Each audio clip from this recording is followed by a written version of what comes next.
Thanks very much. Namia Koto Kawate Mai, welcome everybody here to the February 14th Infrastructure Services Committee. It's a very special day for the Council today, and I want to extend a special welcome to Marlene McDonald and Megan Poteke, who are coming in today as the Runaka representatives, and I'm going to hand over to the Mayor, His Worship, to formally welcome you two to the committee today. Tēnā koe, Mr. Chairman, tēnā kōrua. Welcome. We had anticipated this would be more of a face-to-face meeting sometime back last year when we made the decision as a council to extend the invitation to our local Runaka to participate in the work that we are doing, and it is a big day for us. Both of those committees are meeting today. This, the Infrastructure Services Committee, and then the Planning and Environment Committee, which will now both have input from our local mana whenua from Otaka and Katihuirapa. So welcome to you both, and look forward to the discussion this morning and then again this afternoon. Kia ora. Your Worship, and straight into it then. We had Susan Edwards and Stuart Payne down for public forum, but they are unable to make it, and they have sent a paper which has been circulated to the council. Given that questions can only be of people at public forum, there's obviously no opportunity for questions, so I'll move right on to apologies. There are no apologies at this time preparing this meeting, so I'll move on to confirmation of the agenda. I move that the committee confirms the agenda without addition or alteration. Can I have a seconder? Councillor Barker, all those in favour? Carried. On to declarations of interest. Has anybody got any declarations they want to change on the interest register? Not normally. Then I move that the committee notes the members' interest register as attached, Amendment A, and the proposed management plan for members' interest. Seconder, Councillor Walker, all those in favour? Agreed. Move on to confirmation of minutes. I move that the committee confirms the public part of the minutes of the Infrastructure Services Committee held on the 1st of November 2021 as a correct record. Do I have a seconder? Councillor Radich. Any questions? No, I just want to note the matters for consideration for the chair. Councillor Gary asked for an update on the remaining Peninsula connection costs, and I've been informed that they are $20 million outstanding, is what is in that remaining budget. And the other component of the matters for consideration of the chair was the council's position on Three Waters. So I put it, all those in favour of this being the correct record? Thank you. Did I get a second? Yeah, no, Councillor Radish. Part carried. Okay, Part A, reports, actions and resolutions of Infrastructure Services Committee. That's on page 22. Do we have any questions? Okay, then I move that the committee notes the open and completed actions from the resolution of Infrastructure Services Committee meetings shown as attachments A and B. Have a seconder. Councillor Radich. All those in favour?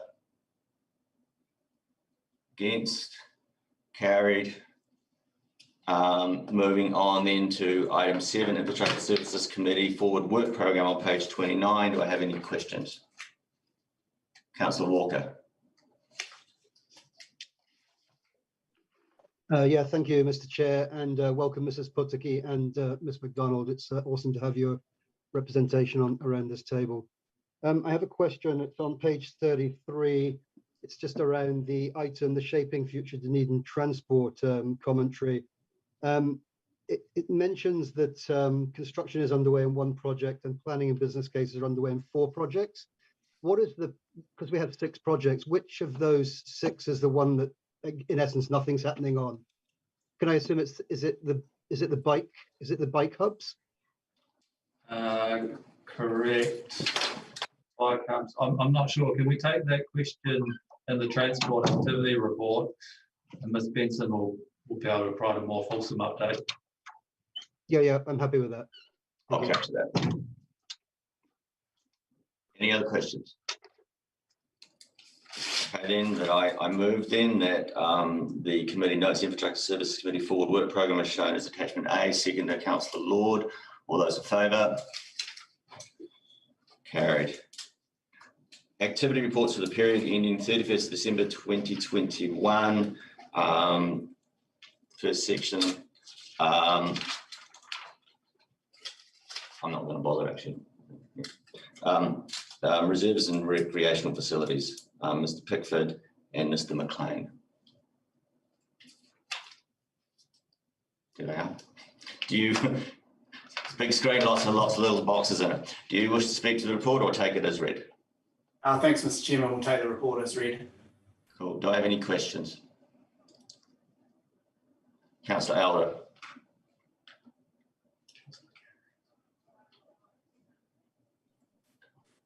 Thank you. Just some questions at the end, specific areas of work, and I note excitedly that there's some work to do with recreation services level of provision and open space review, the tracks plan, sports facilities review.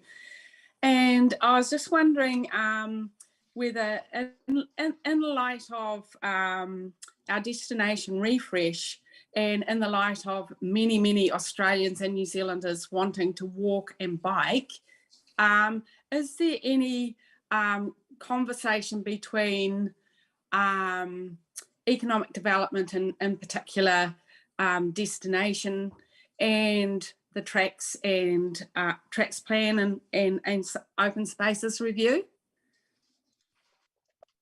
Thank you, Councillor. If I may, through the chair, yes, there certainly is.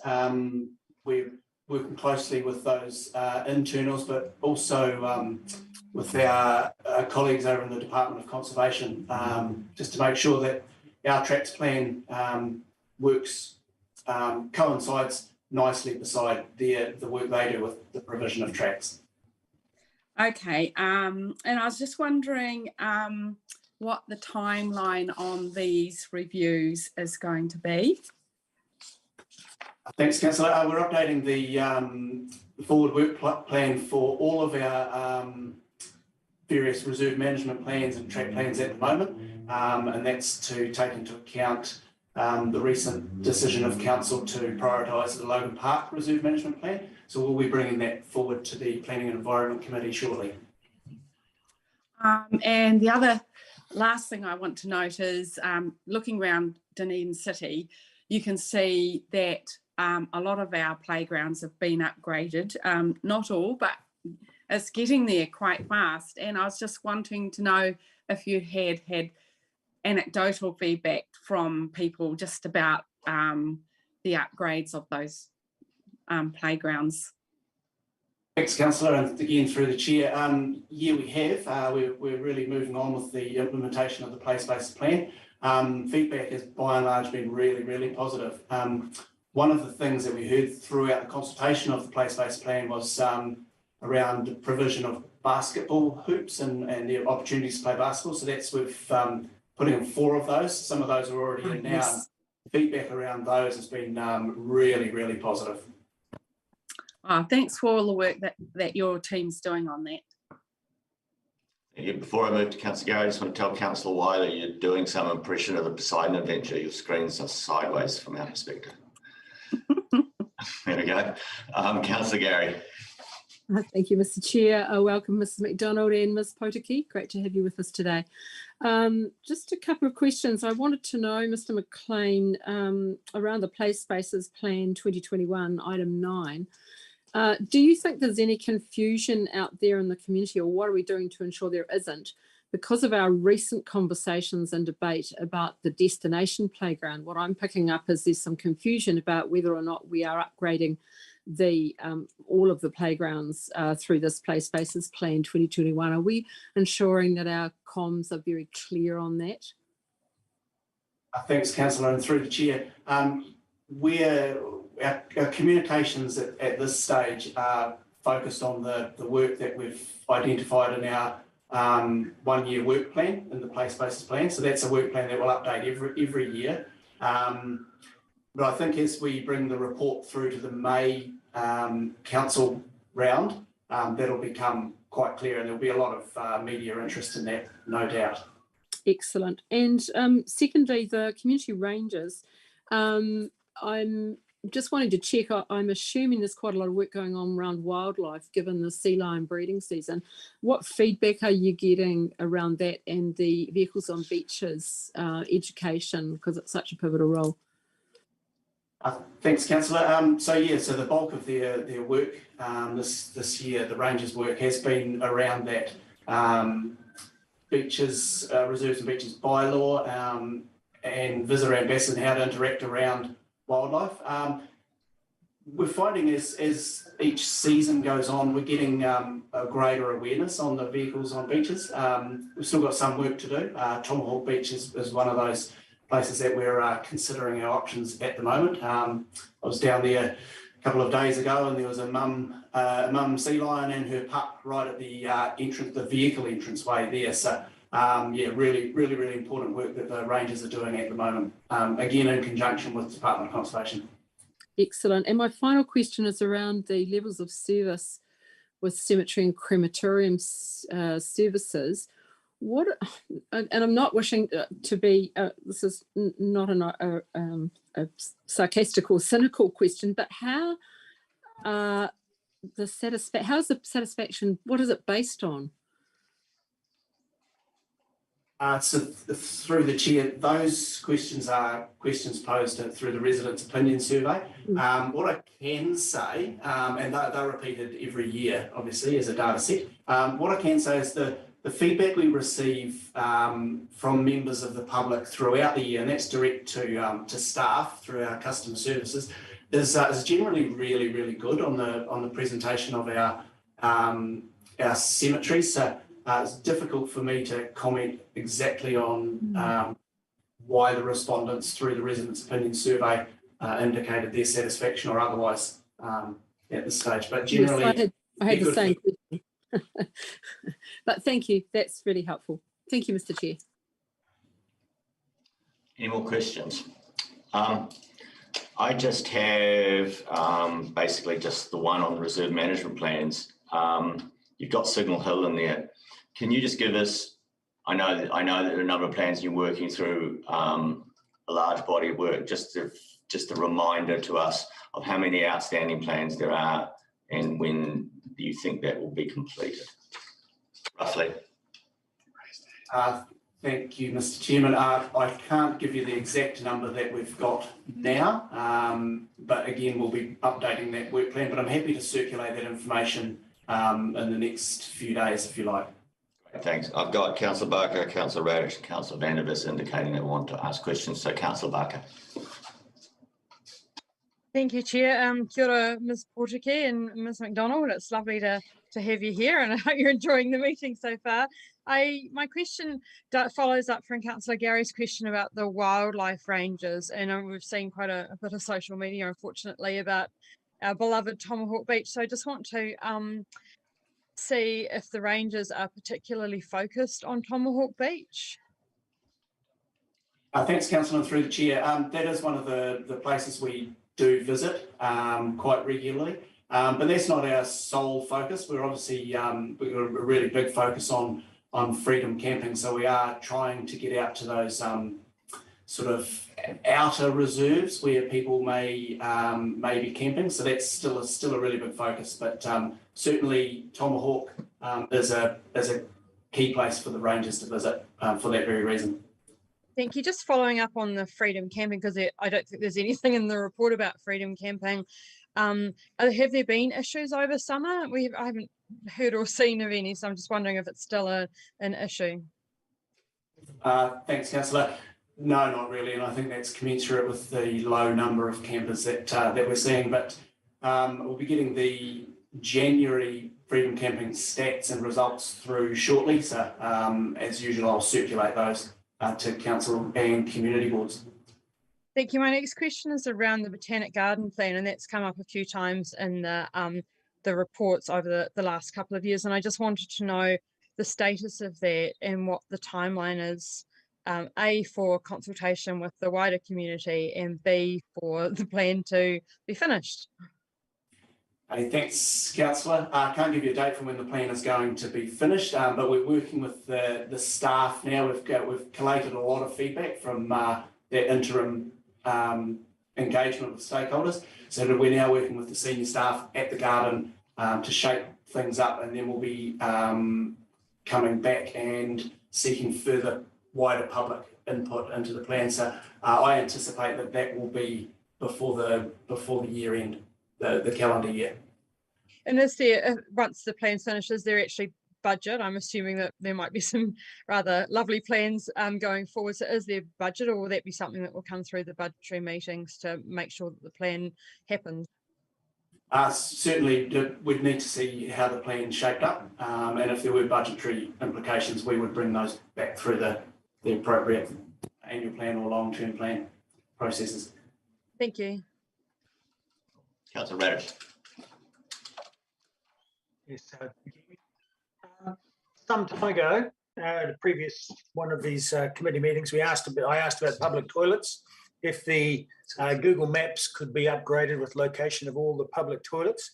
I haven't seen a report on that, but certainly looking at Google Maps, it does appear that it has been done, because now there are a great many showing on the maps. Could you comment on that, please?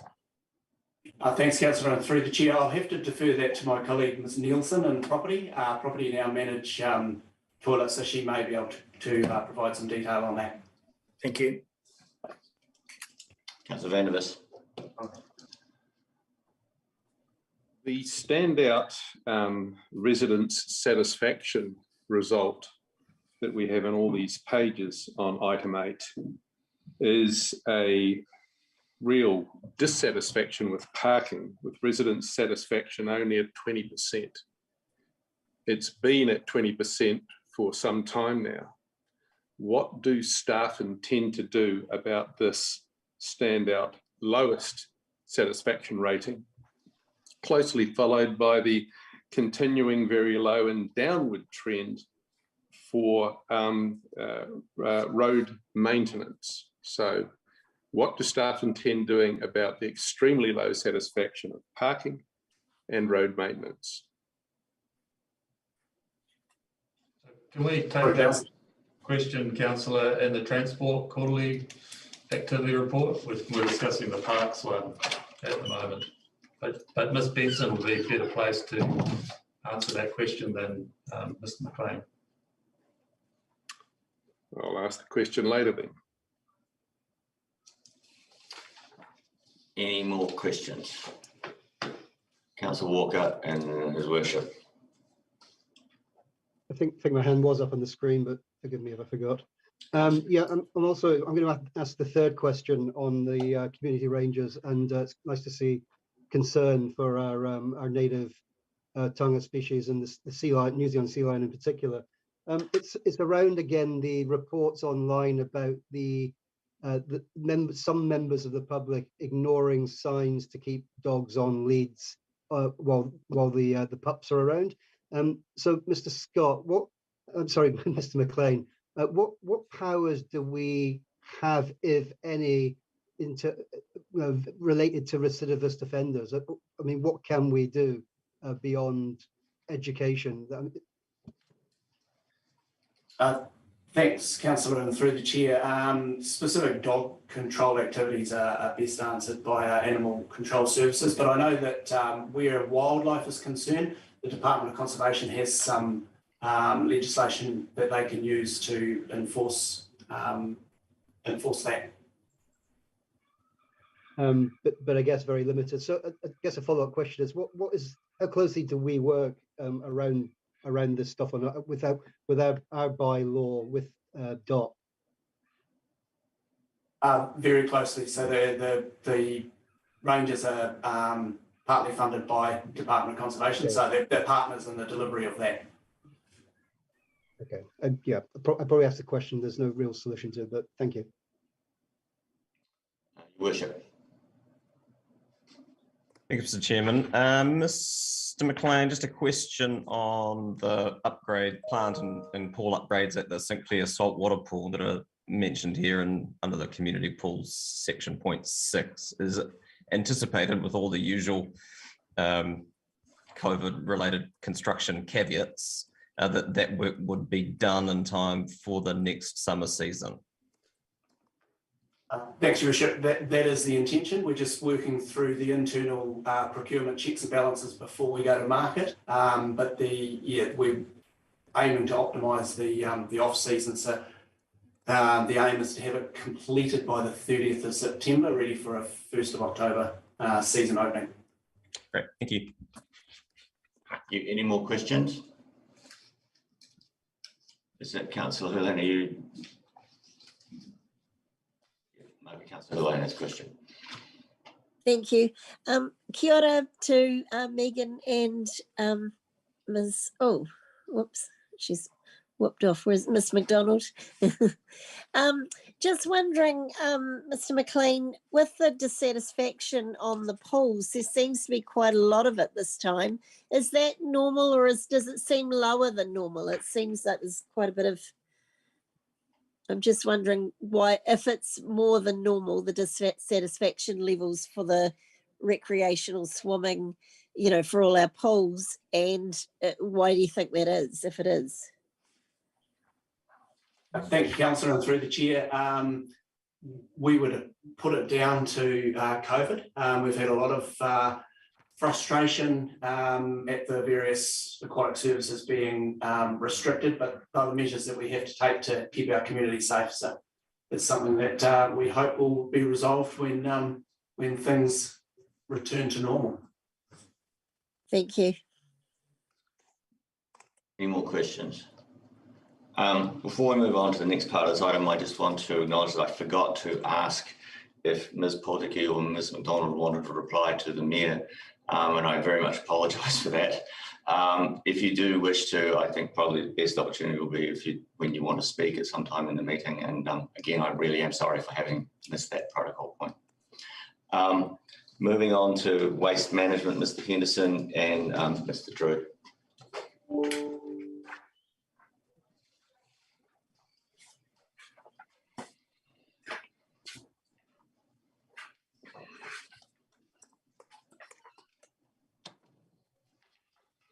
Page 45 of your packets.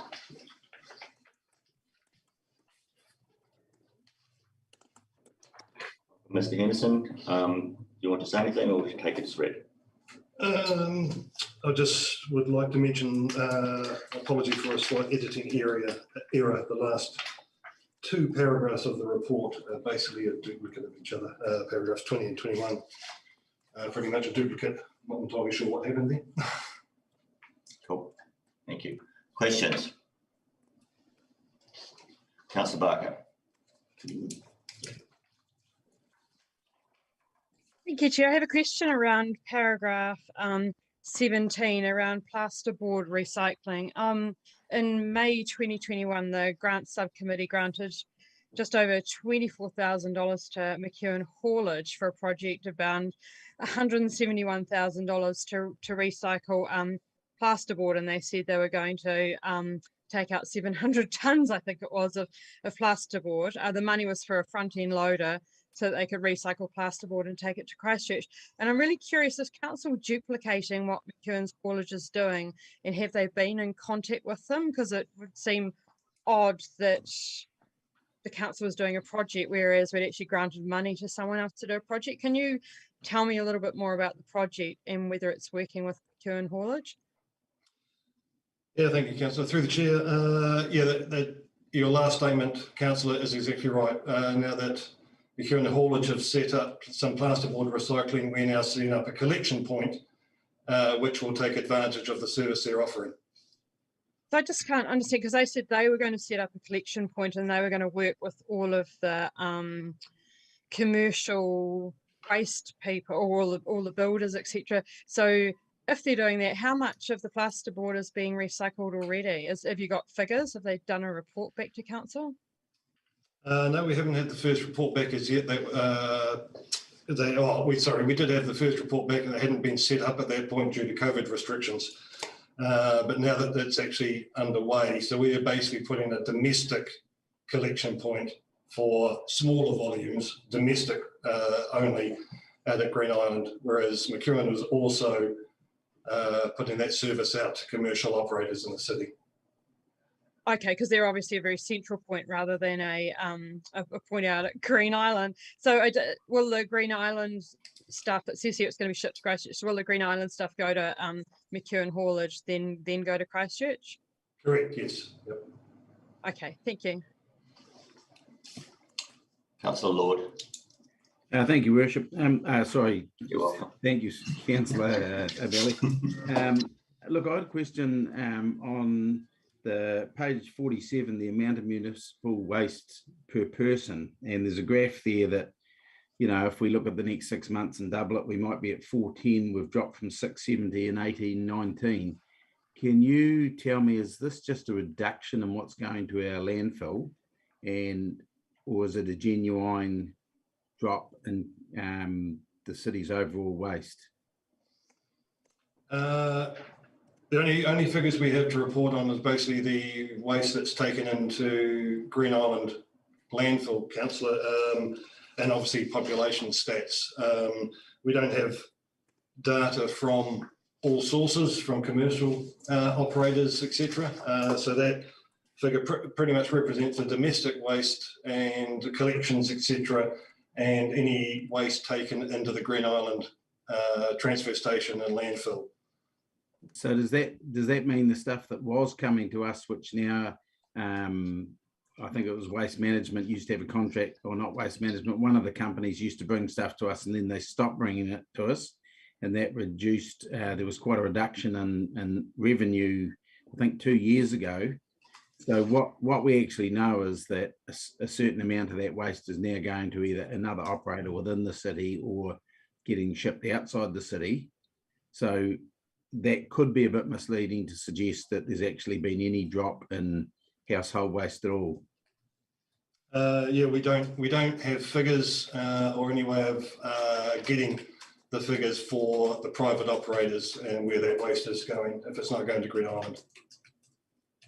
Do you know, if you mind, Chairman, a subsequent question, do you know the volume of rubbish that did come to Green Island that no longer doesn't? And should we be reviewing and resetting our budgets in that case? Because if we want a genuine reduction, 670 down to say 420, 430 this year, it looks like we're achieving, but actually we may not be making any inroads if you've taken 30% of the waste stream to another vendor. So do you think, based on what you must know about what we were once getting and we are now no longer getting, should we be reviewing those targets?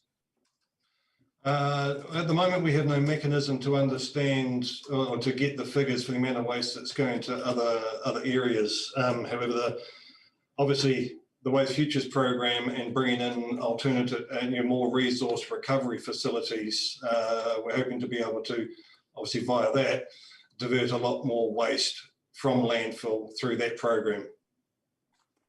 Thank you. I just would like to follow up on Councillor Lord's question so you get some clarity. So you're saying that this number is calculated as a bulk volume number at the landfill divided by the number of people in the city? Basically, yes, Councillor. Okay. So my real question is, because we've got the target is being achieved, do we genuinely believe that? Based on what Councillor Lord has said and the knowledge that there is another landfill that is taking municipal waste? Yeah, so based on the information that we have access to, the target has been achieved. However, there is obviously, as you say, there is alternative disposal options, and we do not have any oversight of that. Okay, cool. Well, that'll help me set up what I want to say when we get to speeches, I guess. Any other questions? Councillor Elder, and then I see Councillor Roach. Thank you, Chair. I have a couple of questions. Looking at the number of expressions of interest for DCC's waste, future and recycling services, would you consider 3 people applying quite a good result and gives us a good comparison and options for choices?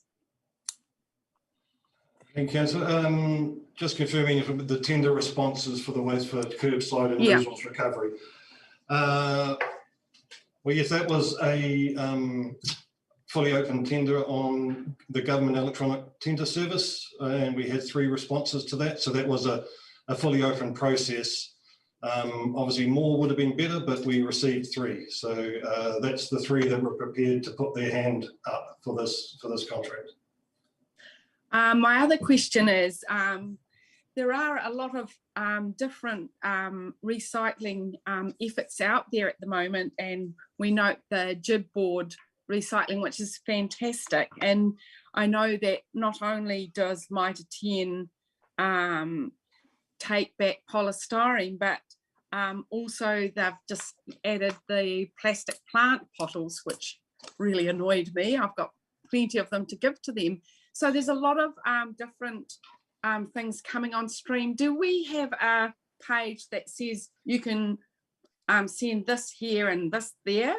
Do we have an updated page about what the current options are for people to recycle their materials?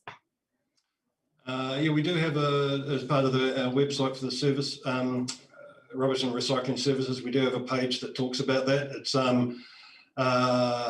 it's not up to date at the moment, because we recently found out that soft plastic recycling is coming back to Dunedin as well. Oh, great. So that will be appearing again very shortly as well. So we're aware that the page needs an update at the moment. It's a bit out of date, but yeah, we do have that information. Oh, cool. It's just I can see that there's more and more things coming on stream, and as a consumer, I want to know where to recycle my things. Thank you. Councillor Radich. You're already unmuted. Yeah. So a couple of things following on, firstly from Councillor Lord. Have we made any approaches to the private landfill to ask them if they would supply us information on quantities and weights of material they're receiving?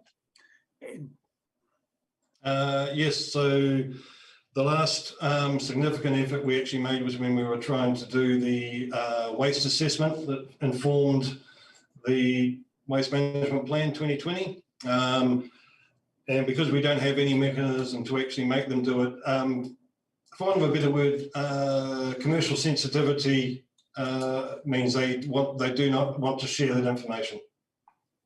And have we taken any samples or any surveys of specific Dunedin suburbs to look at their red lidded wheelie bins just to see what kind of quantities and volumes they're getting?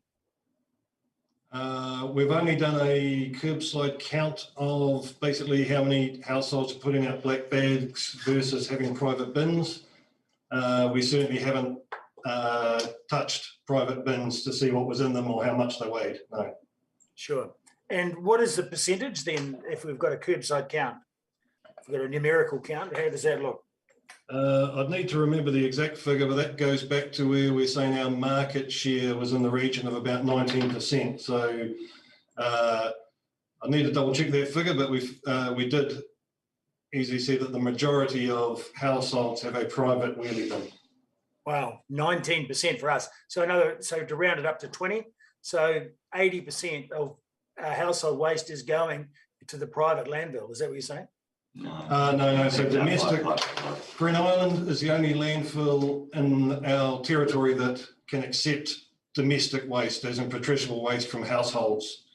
The other landfill in the Dunedin area can only take construction, demolition material, etc. It can't take household waste. Right, so the red bins are actually going to Green Island? Yes, the majority of red bins will be going to Green Island. Especially the ones collected by EnviroWaste are definitely going to Green Island. Right, but is the quantity or the weight, the weight of waste included in our graph here of 205 kilograms per person? Yeah, that's totally anything that went over the weighbridge into Green Island is included in that. Okay, so that includes red wheelie bins as well as plastic bags. Correct. Yes. Okay. All right. Well, that's good. That's a bit more heartening. And I was just wondering about the plasterboard. Has any plasterboard? Are you aware of any plasterboard going to Christchurch So in other words, is the plasterboard recycling service in action right now, to your knowledge? Yes, that's my understanding. I need to confirm if there has actually been a shipment or not, but we needed to wait for that service to be up and running before we could establish our collection point at Green Island.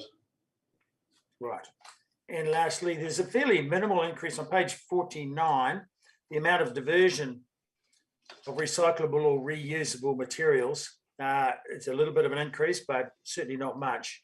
What plans do we have in place to increase that to 70%, which is pretty high? So that is primarily the Waste Futures Program, Councillor. So that's the food waste and construction demolition waste, right? Primarily. Okay. And also improving the material recovery facility. So hopefully that has a bit better capture rate as well. Okay, thank you. Just before we go to Councillor Hill, I just want to follow up Councillor Radish's question about this volumes calculation. That's everything going over the weighbridge. So that would also include construction and demolition material as well? Yes, if it's going over the weighbridge to the tip face, that's included in that figure. So I guess my question is are we really now talking about PIP? Are we trying to target, when we're doing this metric, what's this metric being used for? Is it just dividing the number of people into the total volumes going into the landfill, or is it the per capita personal use of the landfill? So it is basically just an indicator of the waste being produced per person. It will be including the amount of commercial waste being produced, but it is basically just a metric that Ministry for the Environment use and publish the amount of waste being produced per person in New Zealand. So we're tracking that as part of our levels of service as well. Okay, so it's basically graph 3 divided by 130,000. Yeah. Okay, cool. When the waste minimisation grants are issued,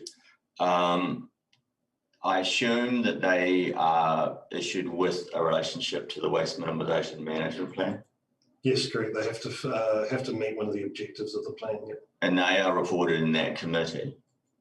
Is there a chance that given that they affect the waste environmental solutions outcome as well, that they could also be reported here in this committee as well, in the activity reports? I mean, we report that we're getting them, but we don't actually know how they are working on the WMMP. You would have to look into basically how those specific items from the grant subcommittee are reported back to infrastructure. It could be something. I might bring it up for matters for consideration of the chair. Councillor Houlihan. Thank you, Chair. Yes, following on from those conversations, I had similar questions but slightly different. I wondered with the diversion and the obviously other waste areas that we don't own, how does that sit with our 2030 goal for zero emissions when we can't actually calculate them with those, with some of those private operators? Where do we sit with that? Because we won't be able to tell exactly what our waste is. I'm not entirely sure I can answer that, Councillor. You may remember that the submission that we put to the Ministry for the Environment at the end of last year, part of what Ministry for the Environment were looking at was compulsory reporting of waste volumes from all operators, to include the private sector. So if the Ministry actually amend the Waste Minimisation Act to include compulsory reporting, then that information will become available to us. Right, and so they'd be forced to let you know what their waste was. Correct, yeah. Right, okay. And so this is a bit of a silly question, I suppose, but if stuff is diverted out of our city, does that count in our emissions, or does that count in the emissions of the city it goes to? How does that work? You're talking about stuff going to a landfill, Councillor? If it goes out of our city and then goes to another city where they get rid of it? Under the emissions trading scheme, that would be at wherever its disposal point is, would need to account for that. Right, okay, thank you. And do we do waste audits? And if so, what has come about, what's apparent with the audit? Because the minute you do an audit, I've been involved in a few of them, particularly around waste, is that you can see very clearly the problem areas. Do we do that? Because it would be good to identify what are the main things that are coming into the landfill, and then you know where your problem areas are, and then we can try and reduce them. Yes, so we have carried out, in the last few years, we've carried out 3 what we call solid waste analysis protocol. And that information was used to inform the Waste Futures program, and it was used to inform the waste analysis in 2018 as well. So that is basically taking a sample of everything that's coming into the landfill and separating it, weighing it and measuring it. And that's basically reinforced the national data, which is that food waste and construction and demolition are the 2 major, that's well over 50% of the waste going to landfill is accounted with those 2. And we're obviously this year, particularly with the hospital build and the next, goodness knows, maybe 10 years, we're going to have a major issue with that. Are we looking at ways to, this has sort of been mentioned previously, but we've never really had an answer, but are we looking at ways of recycling that waste, that it could be used for something else rather than just going to landfill? In particular, the hospital build, Councillor? Yes, yes. Well, at the moment, we don't have any facilities, excuse me, for that kind of thing. However, when the construction demolition recycling is established at Green Island, then we will start to have that the facility to do something with that. I believe the hospital build have been speaking to other areas in regards to some of the aggregate and concrete and that kind of stuff that can actually be recovered in some of the timber. But that's obviously we don't, as a council, we don't provide anything along those lines at the moment. Are we actively promoting the fact that we'd like to see something being done about that, so that, because that will eventually affect us, our emissions, I would imagine, as a city. And so is it possible for us to be able to be quite active and vocal on the fact that we'd like to see something done with that? All I can tell you, Councillor, is that we have been in communication with the team, the new Dunedin Hospital Build project team, in regards to options for their waste, etc. I can't say we're actively pushing them because it's not our decision at the end of the day. But we have been in contact with that team and given them what options are available in Dunedin. But if we are serious about reaching 2030 goals, we have to be proactive on things like this, don't we? Yeah, we are. Like I say, is the Waste Futures program is looking to develop our resource recovery capability. Thank you. Very good. Also, just to clarify, in construction and demolition, it would really only be wood that would be contributing so much to the greenhouse gases emissions, which is the carbon. Yeah, wood is one of the wood waste is one of the biggest emitters from landfill because of the amount of time it takes to break down. Obviously, food waste is. Yeah, but that's not coming from a construction site. No. I just got one question on the waste levy and the clay use of the capping. We are, as came up in the annual plan hearings, and again here is the points 2021, just to emphasise it correctly. We are now going to be charged for, come July, I believe it is, isn't it? For using clay on the landfill. It's going to incur the waste levy. Yeah, so any material that comes in as waste that we use as engineering material, we will have to pay the waste levy on. So that is cover material and clay capping material, etc. The only thing that is exempt from the waste levy is what they call virgin excavated natural materials. So actually digging up brand new soil to use it at the landfill. Are we using any of the material we use now in greater volumes than we would use it if we were buying it in as virgin clay? Well, we're about to start using significantly more because we've got a capping program underway. But that's an activity. Yeah. In other words, in the engineering activities, are we using this material as engineering material? And are we putting more in than we need to? In other words, are we actually also effectively burying it as well, or are we just using it effectively as engineering material? The majority of it is used as engineering material for data cover and building of bunds, etc. That's correct. And so the nuts and bolts of this is, even though we're using it as the engineering material, because it hasn't been dug up fresh from somewhere else, the Ministry for Environment is now insisting that it's landfill material. Yes, we're in discussions, but at the moment, that's the results of the audit. Correct. And when will we get an answer back from the ministry on this, do you know? I can't give you a date. We are chasing them for a response. We sent a response to them at the end of last year, in early December, and we've been chasing them regularly ever since to try and get a response to our concerns. Thank you. Any more questions? Thank you, Mr. Henderson. Then you are relieved. My hand up. Oh, sorry, Councillor Lloyd. Yeah, Councillor Gary. Councillor Gary as well. No, look, I just had a wee question regarding that clay fill. Could we actually work out a token charge where we actually buy that fill?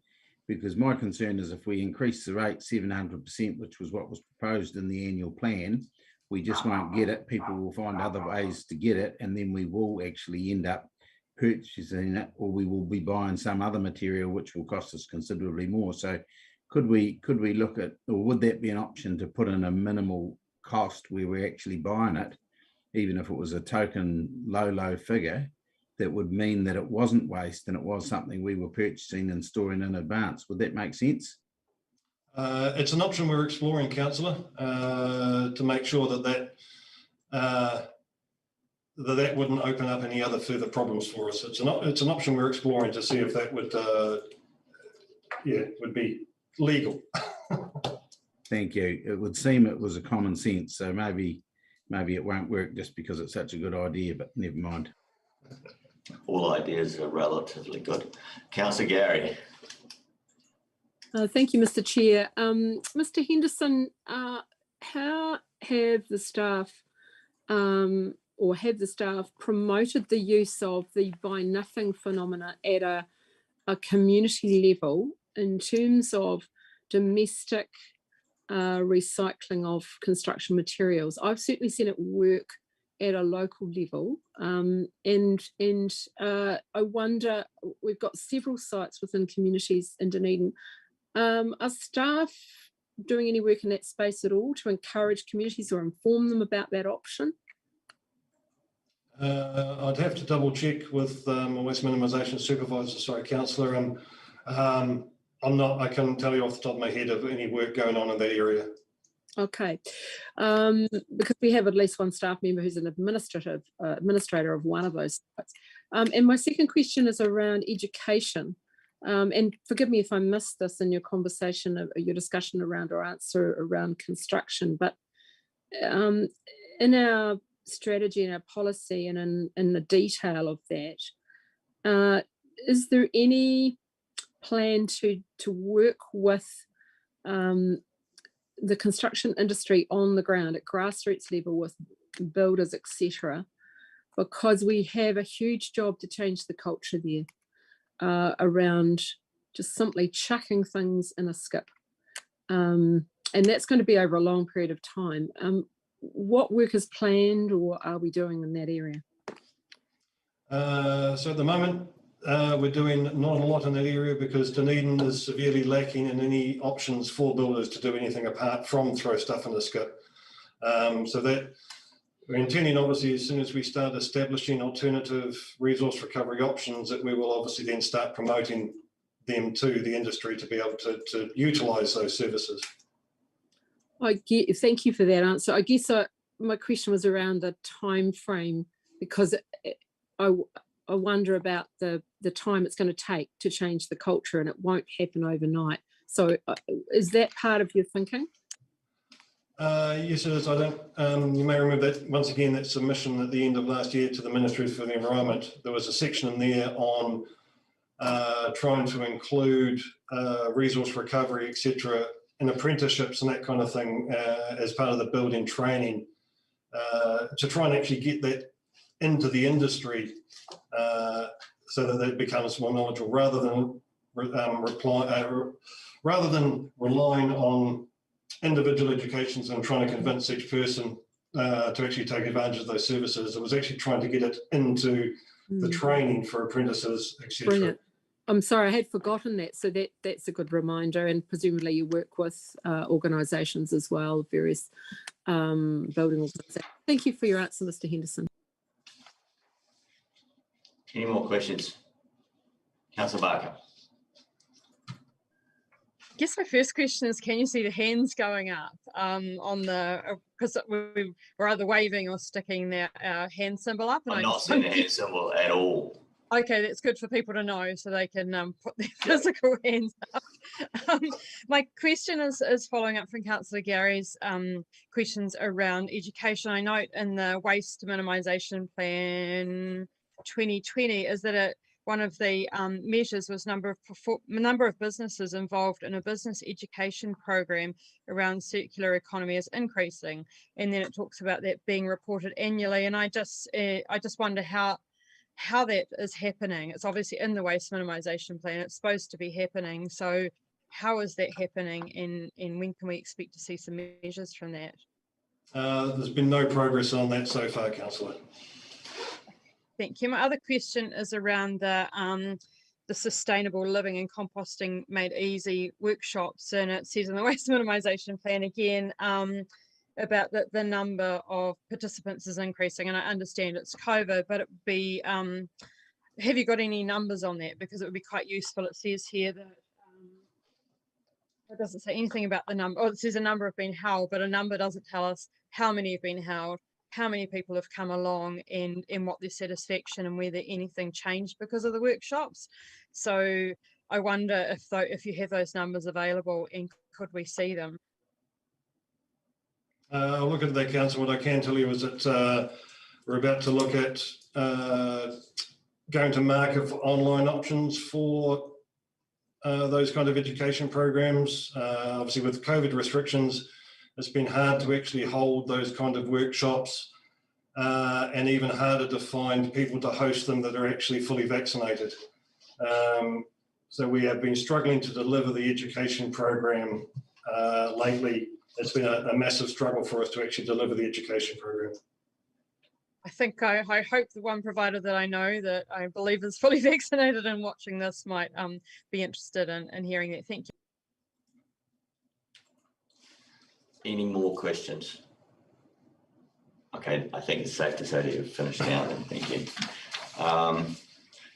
Part C, property, Ms. Nielsen. She's with Mr. West. She's with Mr. West. Oh, he's also on as well.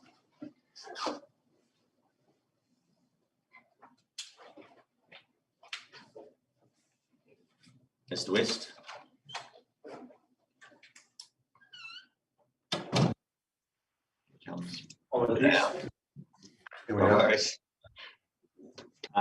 Do you want to comment on your report or take it as read? Oh, happy to take it as read. Very good. Questions? Councillor Raddick.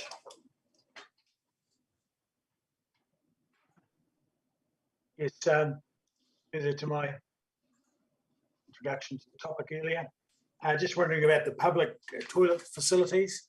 We did request a Google Places update some time ago, and it looks to me as though there are far many more now sitting on Google Places. So can you tell us about that, please? Has one taken place, or where are we at? Apologies, Councillor. Yes, the property team have done that piece of work. Great. And so is it finished as far as you're concerned? It is at this point, but obviously as we develop the toilets and the public toilets as we move forward, we'll make sure we keep on top of that, Councillor. Yes, there's just a couple of things that could possibly, well, a couple of suggestions that occur to me. I'm wondering, did you have a plan to put a name on the Google Places that aligned the toilets with their location, or give them a name? Because I noticed there's lots of them, just under the category of public toilets. And so only if somebody synchronizes the map to where they are, so that, but you can't go the other way. We'll check on that for you. I can't answer that today, but we'll certainly check up on that option. Yeah, I was just wondering if the property team thought that would be a worthwhile addition. If we can do it and we think it's helpful, we'll look into it, councillor. Yes, thank you, because some of them have names just by virtue of their history and people's common knowledge of what they should be called or what they have been called. But I think it'd be helpful ongoing. But anyway, thank you. Any more questions? Councillor Wiley. Apologies, I've got tradesmen working again. Mr. West, does council still have housing or was it leased housing on top of Moray Place? Was it not some sort of accommodation on top of that on Moray car parking building? Good morning, councillor. There is accommodation on top of 54 Moray Place, the car park, but that isn't being leased out as accommodation at the moment. It's vacant. We do refer to it in the report under commercial property council. I'm just trying to find the under paragraph 12 of the report.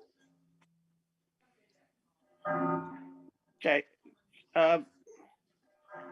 Okay, that's what you got for 54. Now, was that furnished? No. Okay, so it wasn't previous. I thought it was previously furnished and it was fully occupied, and I'm going back 2 or 3 years. Yeah, I believe some years ago it was occupied as student accommodation, but the legislation around how we create fire cells in that space means there's a bit of work to be done to make it a viable accommodation option. Okay, was there so was the furnishings in that space sold off, or what happened to all that equipment and furniture? I'm not sure, sorry, councillor, but I can get back to you. Okay, appreciate it. Thank you.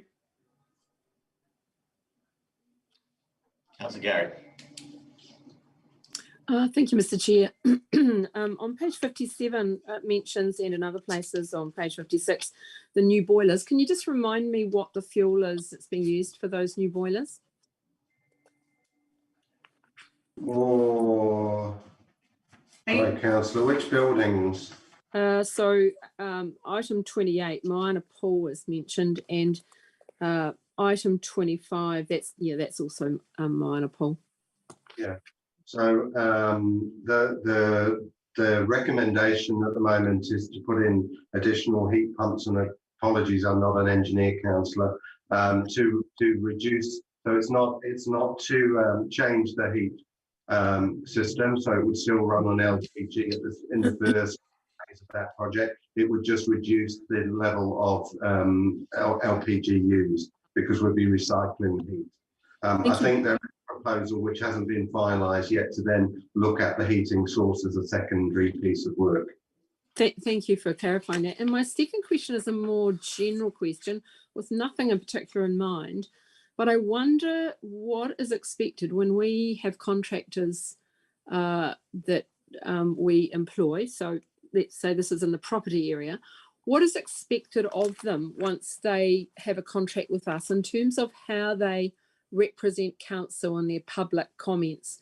And is there a pathway for contractors to raise issues with council as opposed to, for want of a better word, bagging council publicly or generally? It's a sort of a generic, contractual question. It's a good point, councillor, and I think that we've recently had 1 or 2 examples where we've had to talk to contractors about issues like that, or where they've gone out to the media without talking to us. So we've been looking at whether we can tighten up our contracts and our procurement processes around that. But certainly where we have those issues, we do follow up with individual contractors. Excellent. Thank you very much. Ms. McDonald.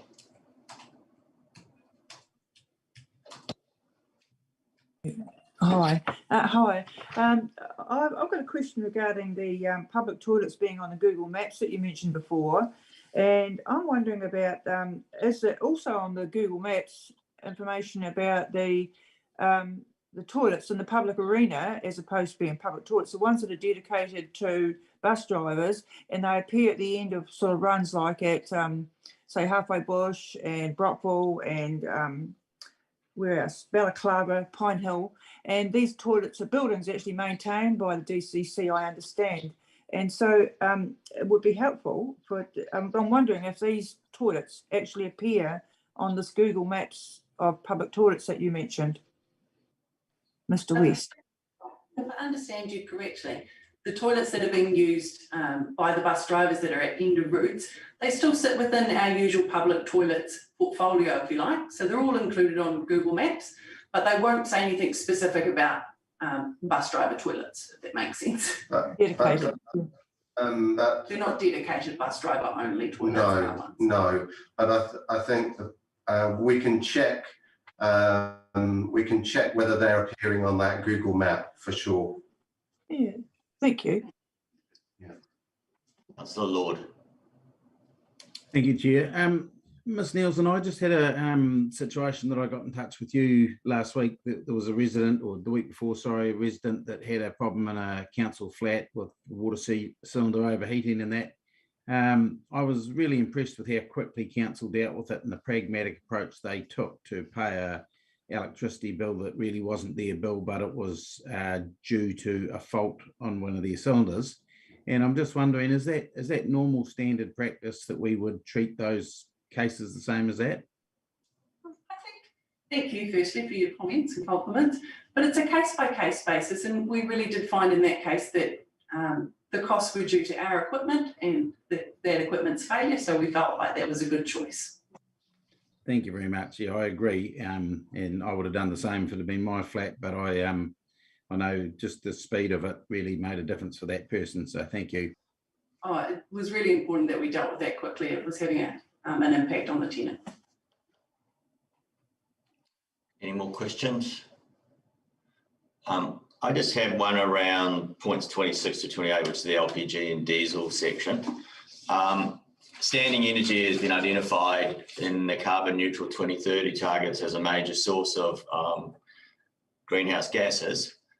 Well, how many standing energy units do we have in property, and relative to our 2030 targets? I actually don't expect an answer immediately to this question, but relative to our 2030 targets, what is our proposal to eventually get them over to non-mined energy sources? Yeah. I will happily come back to you on that if I can, Councillor. I don't know the answer to that. Excellent, thank you. I will be asking it at the next infrastructure services meeting. Any more questions? Well, thank you very much for your report, and now moving on to Three Waters. Perkins.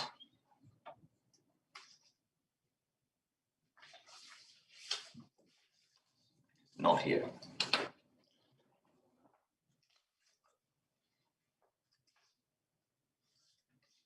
I'll start with that one. Okay.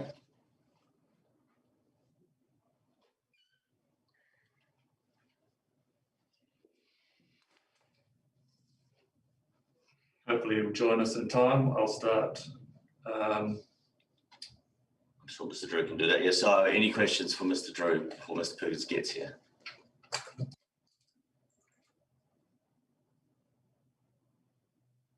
I have a stormwater question.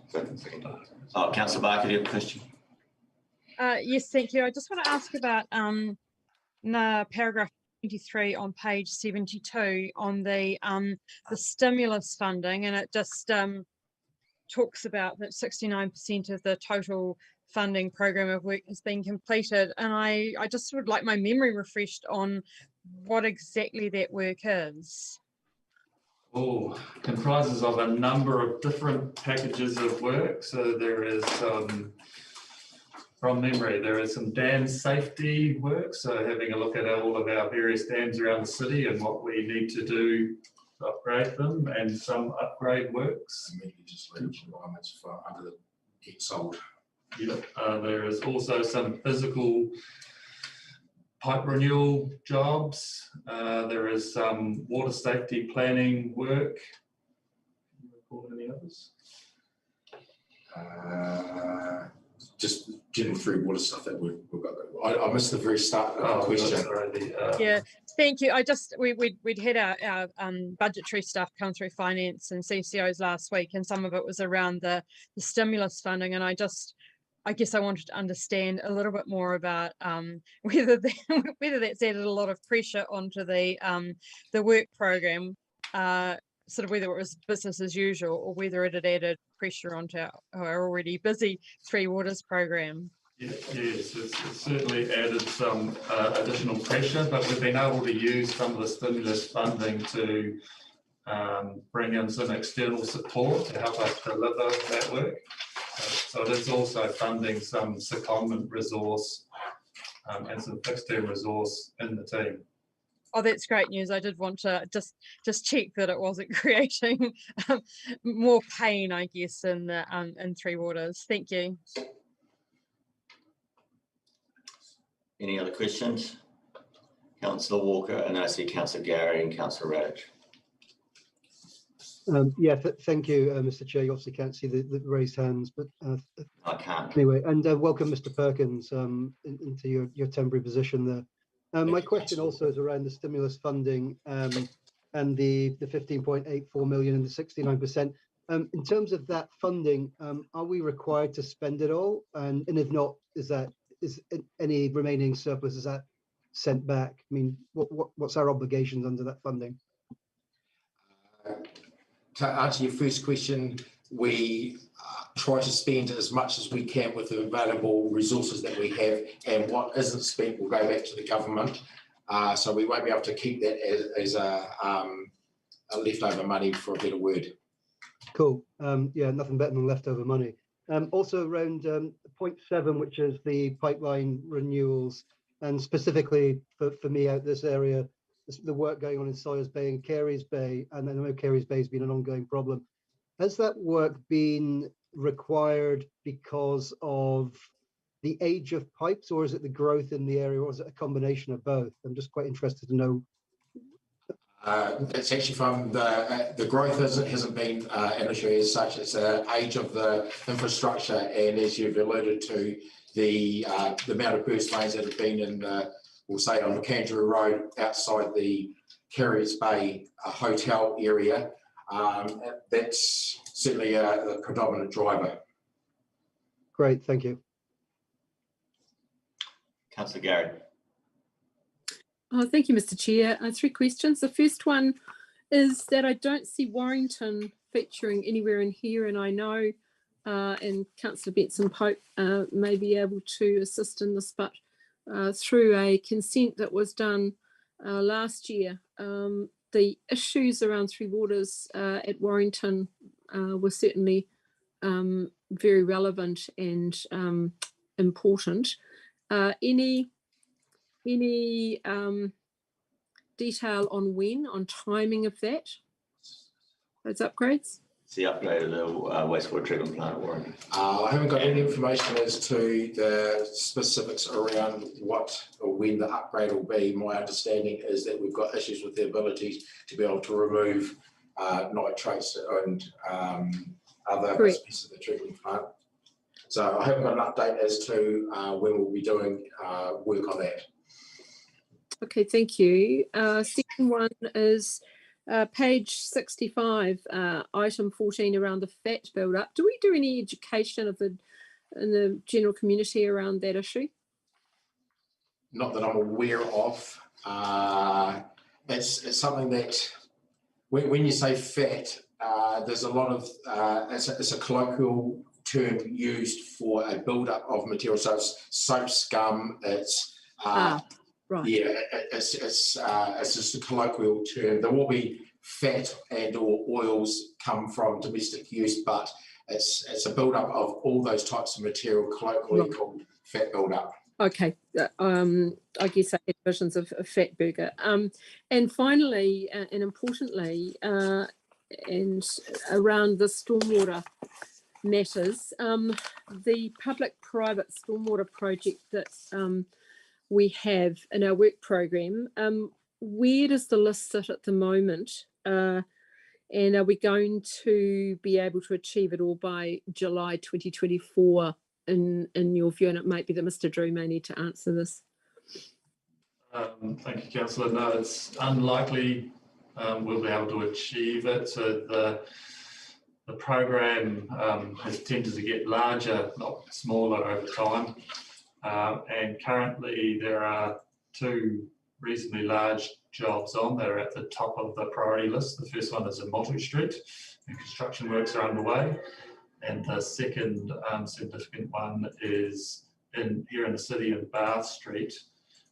And so that's in detailed design at the moment. That will be following on. And then we'll get some of the planning and concept design work is progressing with the rest of the high priority sites. So my final question, subsequent one is, are we communicating with the folk on that priority list who, as you know, probably had their hopes raised or expectations raised about their particular project being completed, but of course things come in over the top and it's triaged, which is understandable. Are we keeping in contact with them around where that's all up to so they have realistic expectations?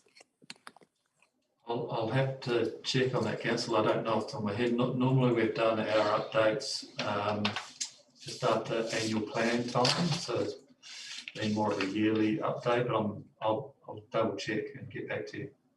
Thank you. Just before we move on to Councillor Radich, I kind of want to follow up from that question.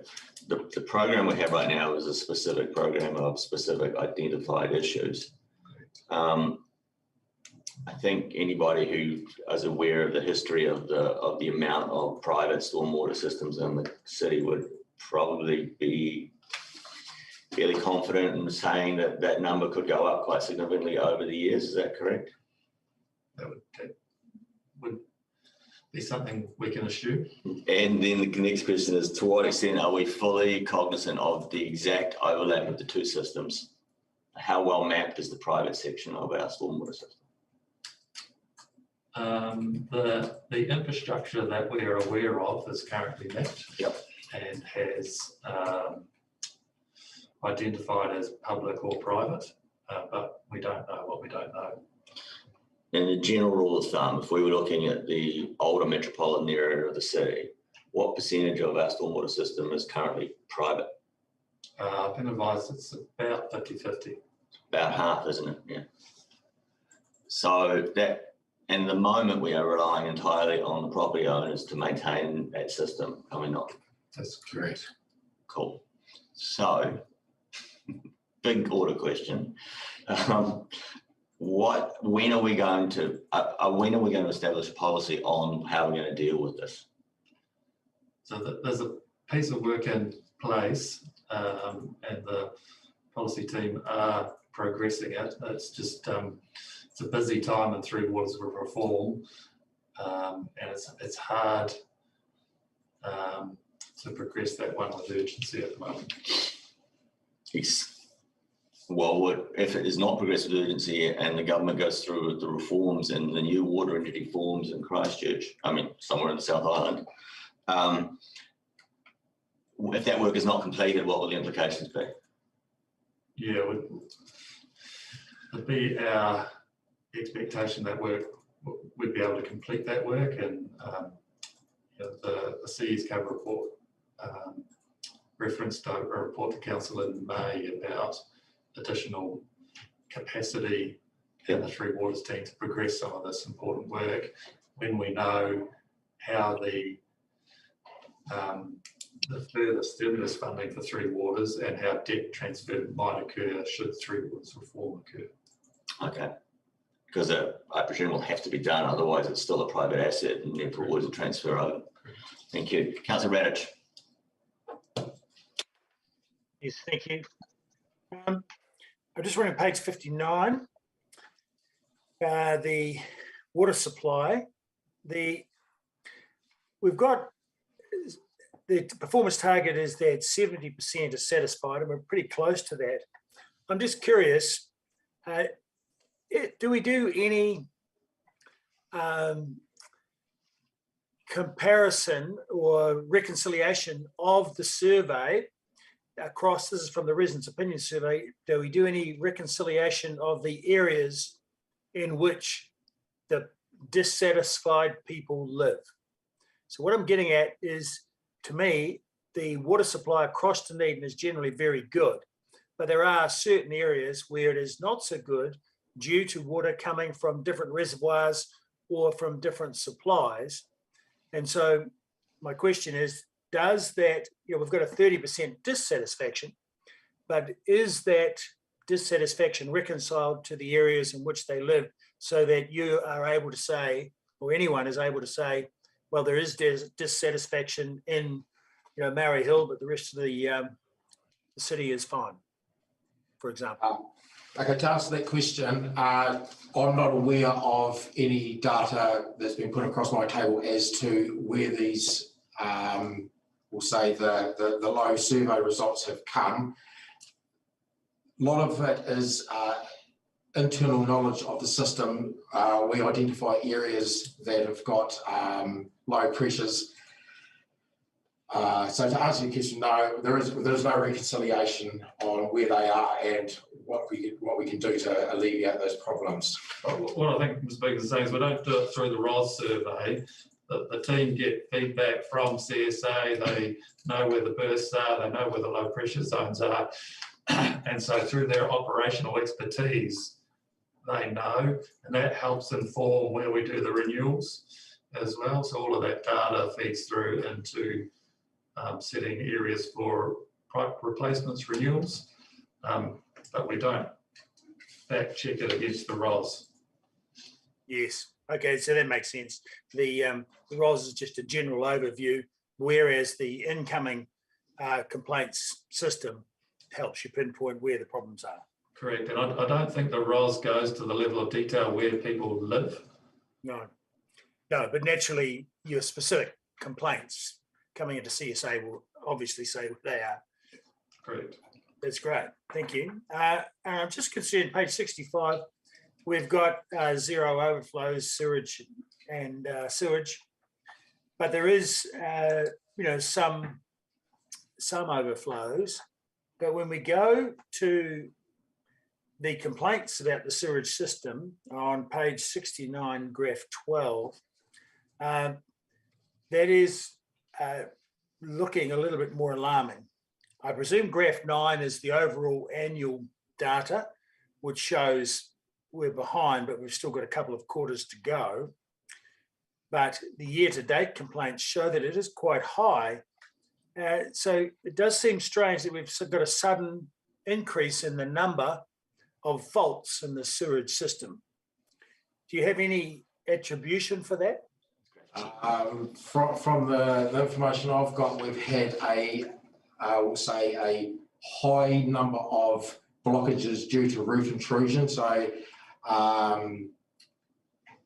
roots in the system block up, backfills and overflows, and it's a reactive maintenance that has to do to repair those. But my observation has been a very good growing season this year. Do you attribute it to that? Or is this? I couldn't specifically say it was guaranteed because of the good growing season, but that would be certainly something that would contribute to a lot of roots getting into the system. Okay. So just across the page to page 70, the satisfaction is a little bit low with the stormwater system, but all of your KPIs are being achieved. What do you attribute that to? It seems strange to me. Couldn't really speculate on what the people were thinking at who filled out these surveys. I thought you were going to elaborate a little bit further. I mean, KPIs are, largely being achieved. So, the system's working, and there are no apparent problems. So, I'm just curious as to what that might have been, what they may have been expressing. But that's fine. Thank you. Just before we go to Councillor Houlihan's questions, I do want to follow up on that particular thing, and that is when the ROS survey questions are asked, to what extent are they then broken down? In other words, when you look at the stormwater one, we've got basically almost 100% compliance in most of the operational, I think 1 and 1 less than 0.5 in 1,000, right, complaints. Is the question, I've never seen the questionnaire. Is the question, are you happy or unhappy? And is that it? I think it is literally down to that level. Yeah, it's not very granular. It's very difficult to take meaningful conclusions out of it, and hence why you could be referring to an event that occurred in 2015 for one thing, and they're still upset about it, and it wouldn't. Yeah, thank you. Okay, thanks very much, Councillor Houlihan, and Councillor Elder. Oh, thank you. I'd taken my hand down. I thought you'd given up on me. Had my hand up. Just to remind all councillors, I can't see the hands up. I don't know what's happening on this end, but this screen is not seeing the hands up. So you just will have, every time I ask, do you have any more questions, wave at that point and I'll make a new list. Oh, that was weird. Oh, well, anyway, I was waving frantically, but, well, my question, I had sort of, I suppose what I was wondering with looking at these papers is it at the moment just business as usual until we know what's happening? Is that, and I wondered, are we getting any extra benefits at the moment with the fact that we are in at present? Obviously that could change, but is there any benefit to us at present? I presume you're referring to the Three Waters reform. Well, I believe we're talking about Three Waters. That was my understanding. Well, the Three Waters activity report. That's what I thought. Yep. I just didn't quite get what you're actually asking there. Yeah, sorry. I also don't understand your question. Could you just re-clarify for us? So my question is, with the Three Waters reform, because we're talking about Three Waters, is our situation at the moment business as usual until we know if we're in or not? And then right now, are we getting any benefits to actually being in as such? Sorry. Not business as usual. Three Waters team are predominantly preparing and managing the new regulatory reform. So Te Mata Arawai, the new regulator, has been in place for a number of months now, and the level of reporting and our requirements are only increasing.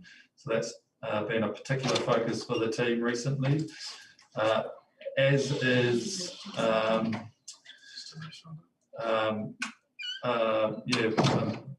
getting through our stimulus funding projects, and we're also trying to look at the way we do our contracts and procurement. So if Three Waters service level reform does occur, that we have a number of longer term contracts in place to minimise any kind of transition disruption. And look, and what I would add, and Mr. Drew has mentioned it already, and it was part of my covering report to the annual plan, there is a paper coming to Council in May that looks at this in the round once we have a better understanding of the government's position and what funding may or may not be available. So that paper, which will deal with a range of these issues, will be for Council to consider in May. Okay. And so on that, Mr. Drew, is that creating more work for staff, the new regulations? Yes. Yeah, the requirements are creating additional work, yes. And have we got resources, extra resources to cover that, or are we just left to fend for ourselves?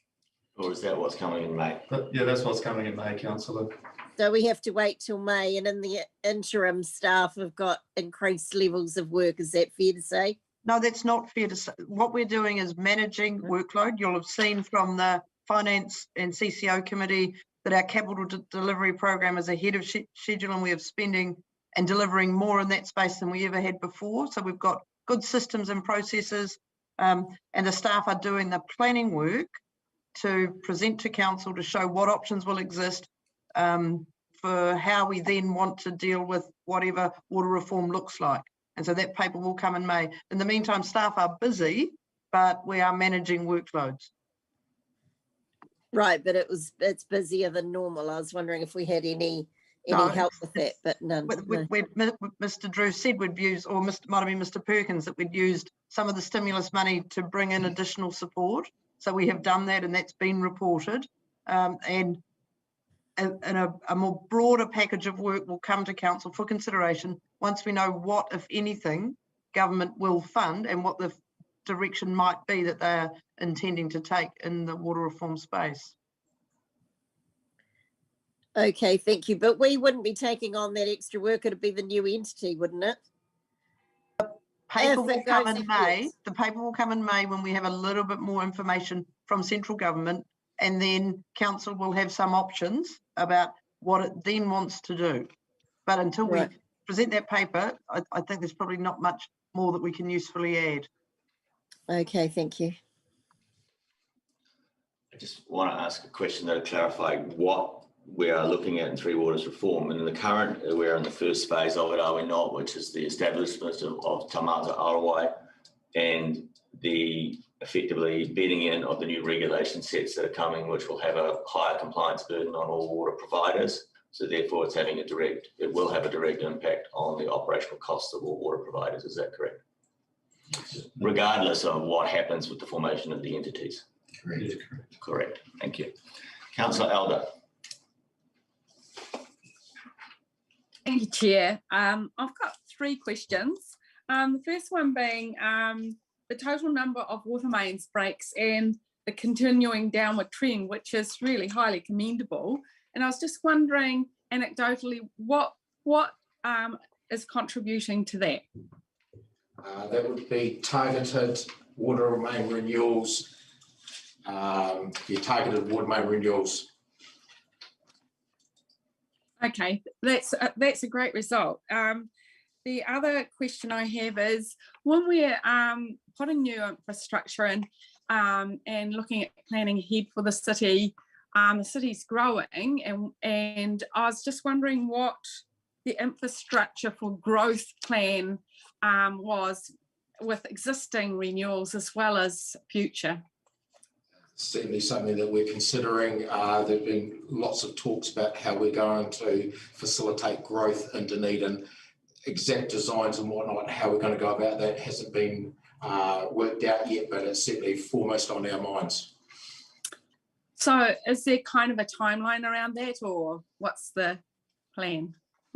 Thank you. As in timelines, it will be look at things at a expedited speed. How long it takes is unknown. I can jump in a wee bit there. So I guess there's 2 priorities. There's the immediate need as the growth's ramping up, and as councillors will know, there's some record consent numbers coming through. So that's particular focus for the team at the moment. Then there's the longer term thinking, which will come to council later in the year about a future development strategy. And so that's a requirement of the National Policy Statement on Urban Development. We have to work with the regional council to plan how the city kind of grows and develops over a longer period of time and how infrastructure is incorporated into that planning. And so that'll be a broader, longer term piece of work that'll help inform the next long-term plan and the next infrastructure strategy. Oh, thank you. Just my last question, which is a really heartening median response time to flooding events. And I mean, it's tracking downwards, and that had been a concern for Dunedin residents, both in South Dunedin and Mosgiel. And I was just wondering your commentary about management of flood events and how that affects this outcome, which is great.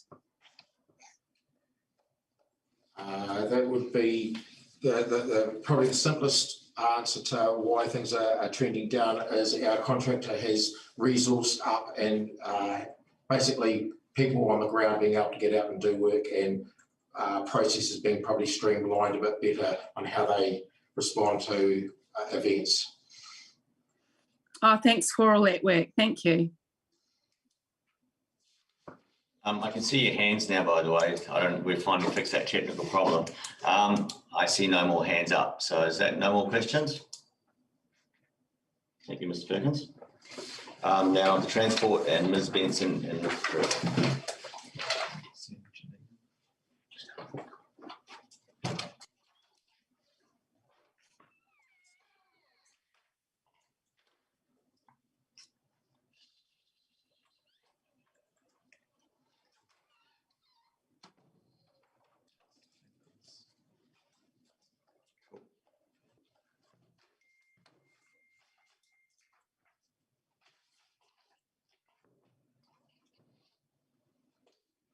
Ms. Benson, do you have any comments or? No, just take it. Councillor Vandervis, I see your hand up. Thank you. Again, I note the extremely low resident satisfaction with parking. It's right down at 20%. It's been there for quite some time. And also the very low and continuing downward trend in road maintenance. What do staff intend doing about this incredibly low long-term parking residential satisfaction? And what do they intend doing about the downward trend even further in roading maintenance? Thank you, Councillor. So from a parking perspective, we do have a project as part of the Shaping Future Dunedin Transport suite of works that will help, will install some wayfinding and some better technology to improve the overall parking experience for users in the city. And on the road maintenance, I would say that we have had a slight uplift in terms of our funding from Kotahi to address that backlog of road maintenance. Is it not true that the $53 million that we've put into park and ride, parking wayfinding and traffic diversion doesn't include one single new car park? Yeah, no, that's not true because there's 150 car parks going in at Moscow and how many going in at Green Island? Things like. Sorry. Yeah, correct. There are parks incorporated with the Mosgiel and Burnside park and rides, and currently that project focuses on getting some better data to help inform councillors if the need for parking is there. So we have had some surveys done in the past that showed that at peak times there was only 80% occupancy, but we do acknowledge that those are snapshots in time. So in addition to the wayfinding, there's better ways of how we can use the parks and better ways that we can understand how the parking is being used and if there is demand for further parking. So the extremely low 20% resident satisfaction, how do you think that is going to track as a result of the 53 million that's being spent on these transport initiatives? Well, not all the 53 million is on the parking experience, but one would certainly hope, Councillor, that all of this tracks up as people see some of the infrastructure that's put in place. Given that there are no new car parks apart from the ridiculous park and ride car parks that you're expecting people to use in Burnside and out in Mosgiel and then to bus into town, given that there are no actual new car parks, would you be surprised if the residents' satisfaction stayed very low, down at 20%? I wouldn't want to speculate, Councillor, on how the residents perceive the new infrastructure. Thank you. Your Worship. Thank you, Mr. Chairman. A very specific question. from me. Can someone explain to me what smooth travel exposure is as a metric and how that is calculated? Yes, so smooth travel exposure is essentially just the roughness of the road. And it's calculated using a laser that is kind of put on the back of a truck and making a calculation between the bumper of the back of the truck and the laser. Okay, so it is it's a quantitative metric as opposed to a qualitative one. That's correct. It is based on you can also use something called a scrim truck, which does the same thing. Waka Kotahi use them quite regularly, and we are actually going to use their scrim truck this season as well. So, yeah. Great, thank you. Councillor Walker. Yeah, thank you, Mr. Chair, and welcome, Ms. Benson. I don't know if you were listening in earlier, but I had a question around the forward work programme, and it was to do with the Shaping Future Dunedin Transport progress to date, where it mentioned that I think it was four of the projects of the 6 are underway, and one other was doing something, but basically there was one missed out. So no progress on one of the 6. My question at the time was that the cycle hubs that we've included as one of the six items, and if it is that, what's the plan for that in the future?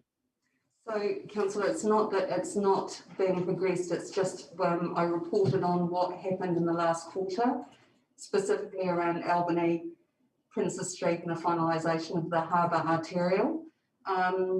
If my memory serves me correctly, the cycle hub, I think, is in the last year of the 3-year NLTP. So all these projects are progressing, they're just in different phases. Okay, in terms of that progressing, I mean, this is probably an unfair question, but I mean, is there any thought at the moment as to which parts of the city they will be located? So the planning team have given some thought to that. Council, I don't know specific locations, I can find that out though.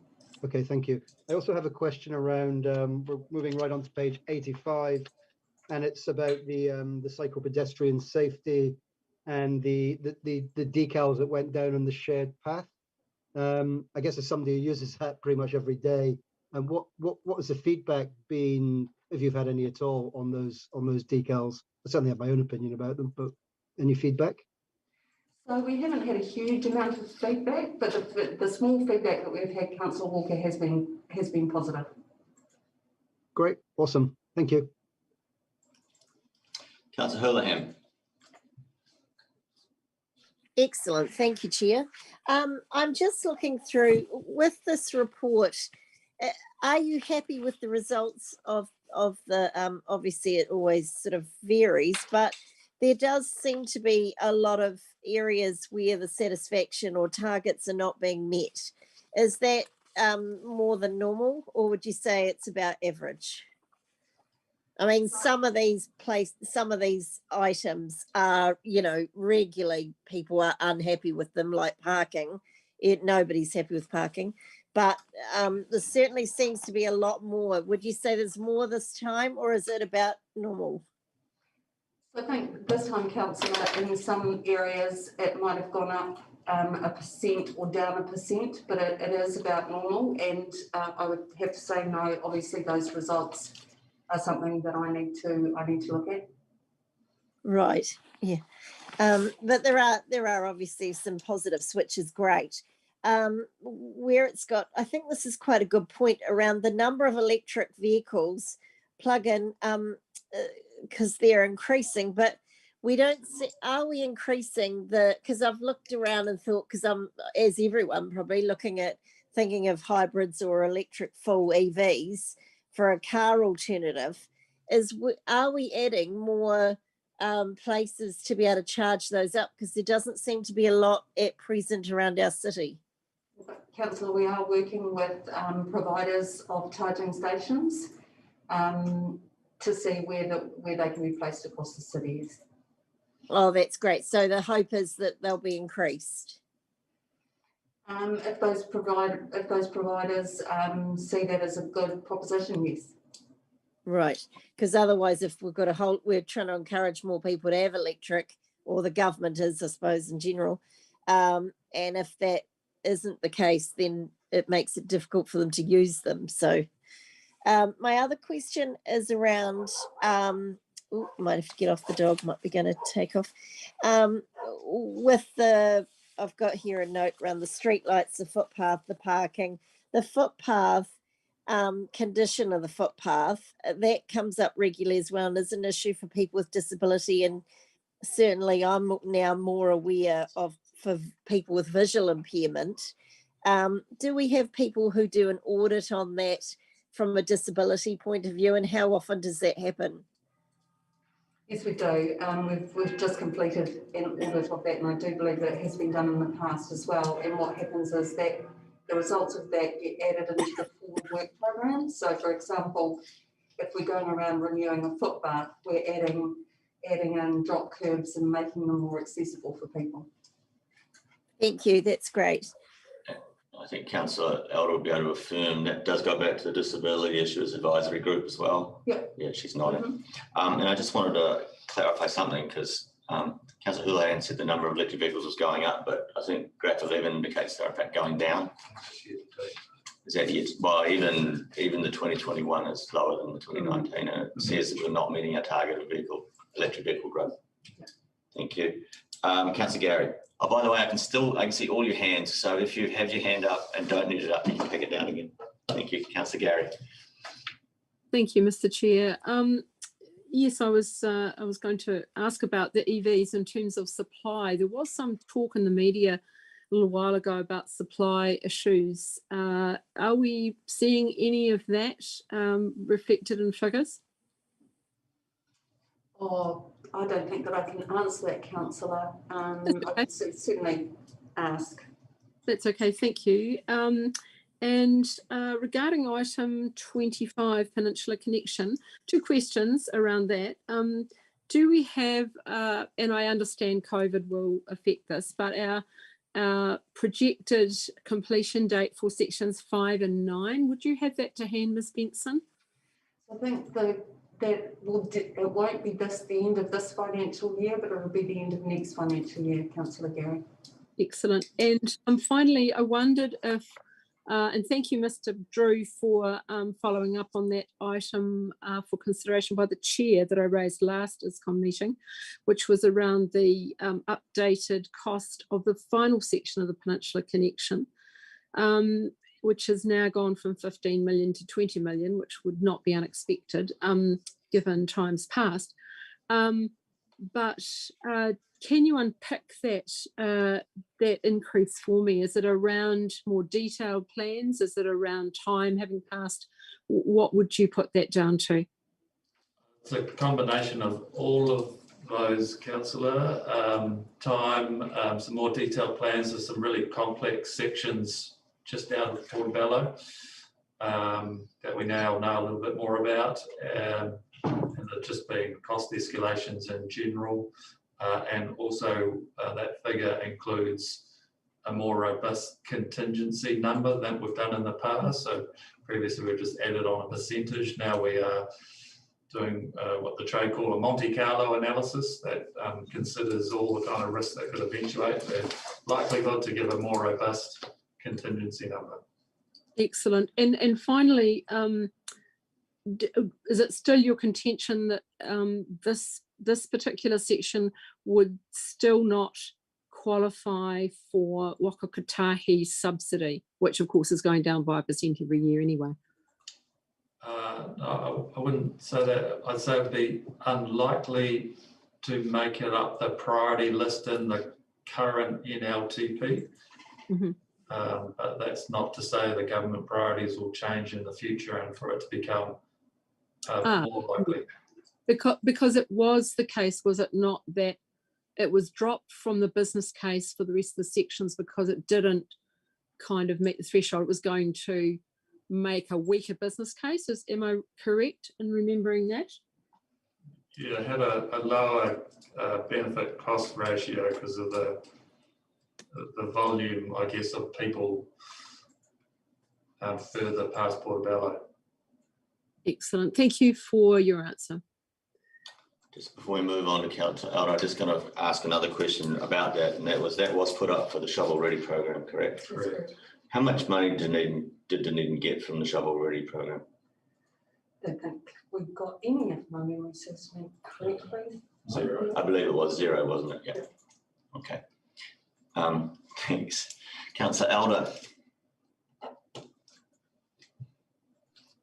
Thank you. I just have a couple of questions regarding number of electric vehicles registered in Dunedin, and I note that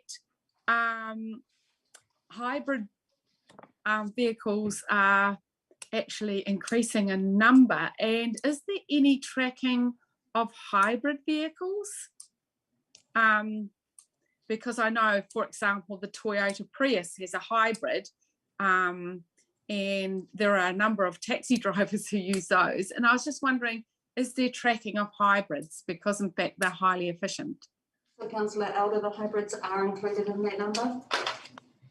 So it's the number of electric vehicles, plug-in hybrids and pure EVs. Okay, but some aren't plug-in hybrids. Some of them use braking and going down hills to create electricity. I know they are. Waka Kotahi has that data because I know that while we lead per capita on electric vehicles, we don't lead in hybrids, and Auckland leads in hybrids.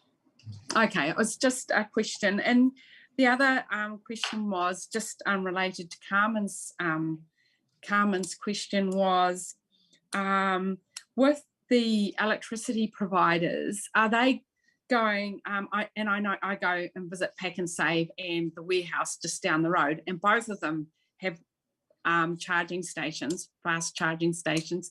And I was wondering if the pickup with commercial and retail was happening across the board with charging.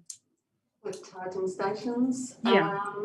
I don't know, Councillor Elder, whether there has been pickup, but I think when we have those discussions with the charging station providers, we potentially might want to have broader groups like commercial and retail represented there. Okay, thank you. Councillor Barker. You're next, Councillor. You're on Sorry. There you go. A couple of questions. First one on page 85 around travel demand management. And I just want to, I guess, understand a little bit more about the project. I believe this is part, or is it part of the carbon zero plan as well? It's not specifically part of that, Councillor, but will, in essence, will contribute to it.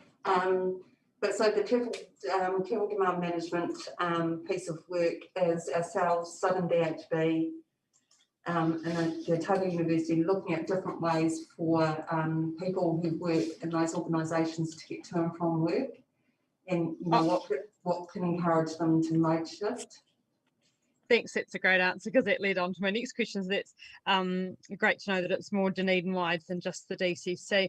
My next question is around, Councillor Walker talked about the shared path and the decals. What was the cost of the project for putting the decals on the around the city? I don't have that number off the top of my head, Councillor Barker, but I can find it out. I don't think it was significant. So obviously it was trying to, I'm assuming that the purpose of that project was to try and change people's behaviour, was it? Were there surveys done before and afterwards to see if the behaviour actually changed? So I don't think any surveys were done before and after. Anecdotally, from like community boards, we are hearing that that people are, you know, ringing their bells more as they're cycling along the path and people being more courteous. Oh yeah, thank you, because we certainly had online, as usual, we all read the online stuff. There's been quite a number of complaints about that, so it would be good to actually have that feedback so that we could show some of our constituents that there was actually change and something being done. So, but for the centre city there, specifically on the walking, there wasn't any measurement over that project? No. Okay, thank you.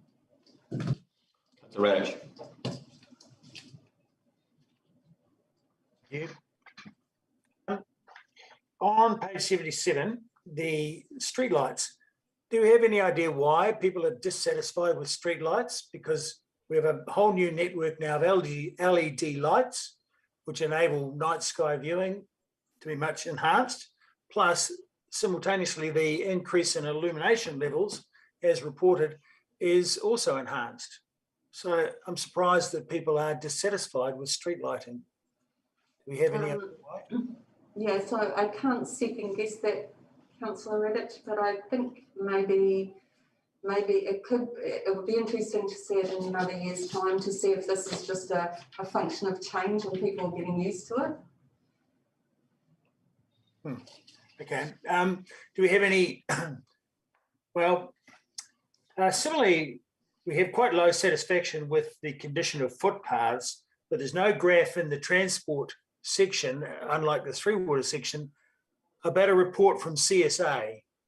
Do you get CSA data on what people complain about, which is specific to their locality and all of that kind of thing, and a bit more, detailed?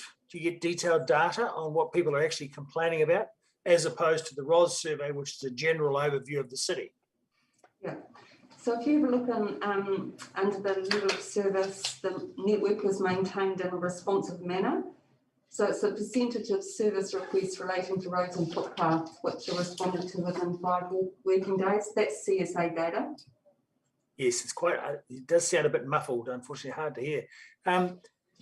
Yeah, my question is, do you get CSA data which carries more detail?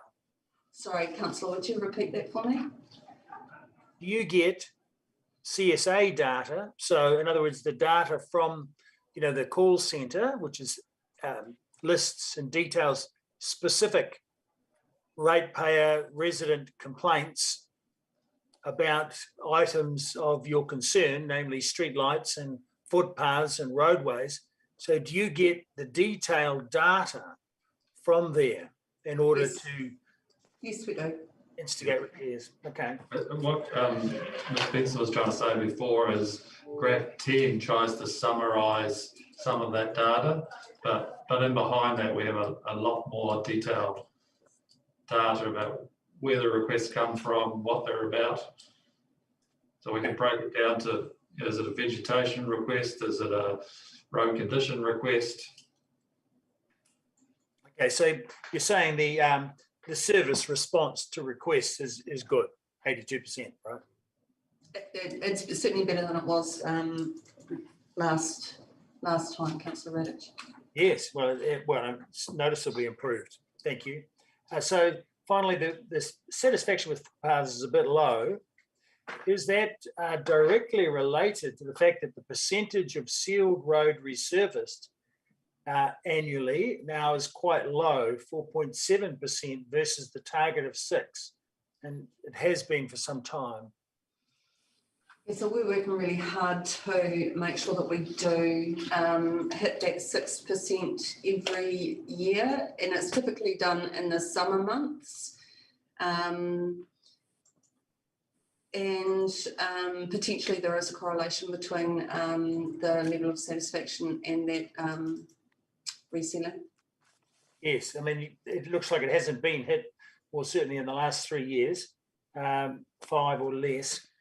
Do we have a dedicated crew to attend to specific instances? So for instance, what I might call, say, a pothole crew or problem crew that is going around the city, specifically to deal with specific complaints in a systemised fashion? Yes, we do. We have light maintenance patrollers that go around the city all the time. So they're looking for those things, Councillor, but they also have the ability to fix some minor potholes, things like that. Yes, so, and they respond to customer complaints through CSA. Is that right? Is that what you're saying? They are one of the groups that respond to customer complaints through CSA. There are many more. Yes.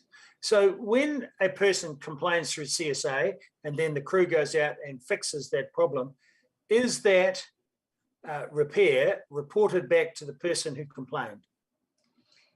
I'd need to check with Liz, but my understanding it is it's done through a system so that as soon as the person goes out to attend to the repair, they're putting it into a system that then advises back to the CSA that it's been completed. It'll only look back if the customer, my understanding, only look back if the customer asks for a specific callback. Yeah, well, I'd suggest that having a loop back, regardless, or one way or the other, just offering that rather than waiting for them to ask, would be a simple mechanism to increase the level of satisfaction. Anyway, that's just a comment rather than a question. But thank you, that's my questions asked. Councillor Hurlan, is your hand up or not? Ben, it's your turn. Thank you, Chair. Yes, are we taking into consideration with all the steps we're taking in transport for mode shift, the fact that the public transport system at the moment is hugely stressed, i.e. today they've got, I think might even be a bus strike on today, there's something happening, but there's a major shortage on bus drivers. And there is also, I got quite a surprise actually, the ORC people mentioned at our Mosgiel Community Board meeting the other day, there's actually quite a shortage and a difficulty replacing buses and upgrading buses because they're trying to get them into electric because of obviously to lower emissions and things. Diesel is not considered a good option anymore, so they don't want to replace the buses with those, but it's creating monetary problems and a shortage because the electric ones are so expensive. But what this means for us when we're making all these decisions around changing transport is that the buses aren't able to do the service they should be able to do because we haven't got as many buses, we haven't got as many services, and that's going to continue. It's not going to be fixed overnight. So are we taking that into consideration? Can you just help the staff a little bit and say where on this item that question, what part of the item that question is related to?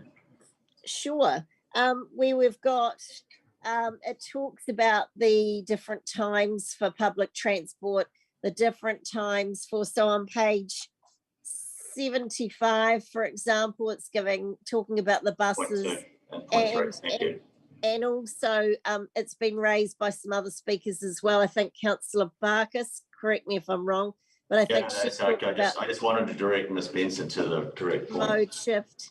Yeah, I mean, it's just there's a lot of discussion regularly on trying to get people to mode shift, and this is our transport paper, but there are difficulties because the public transport is not available.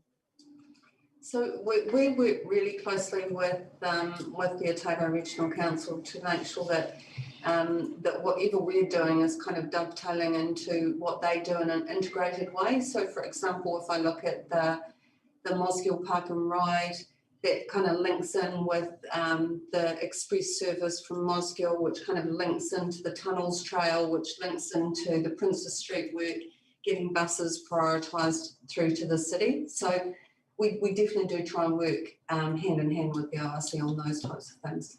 Great point you've raised there about the express service. I raised that as well, knowing that we've been keen to see that. I thought the express service from Mosgiel into town was already going. Apparently it's not. So that's another issue. And I don't know whether that's because of the shortage of the drivers or, you know, so I know there's a demand, but for some reason, ORC hasn't been able to implement that express service yet. But I'm just raising awareness to that it affects our transport decisions. Just to clarify there, Councillor, ORC are going through a business case with Kotahi as we have to with all of our shaping future and transport investments as well. So they are progressing that piece of work at the moment.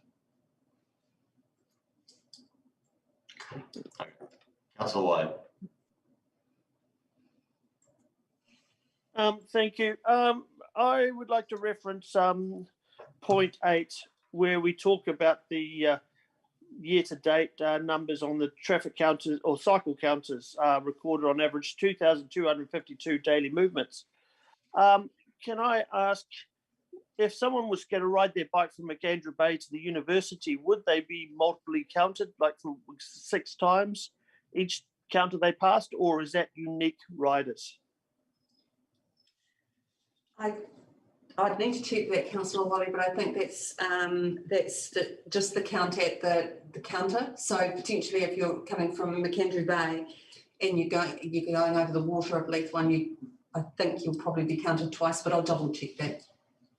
Yeah. So, and again, along Portsmouth Drive and things like that would be counted again. That would be my understanding. Okay, thank you. Just clarification for that. Point 17, where we talked about electric vehicles.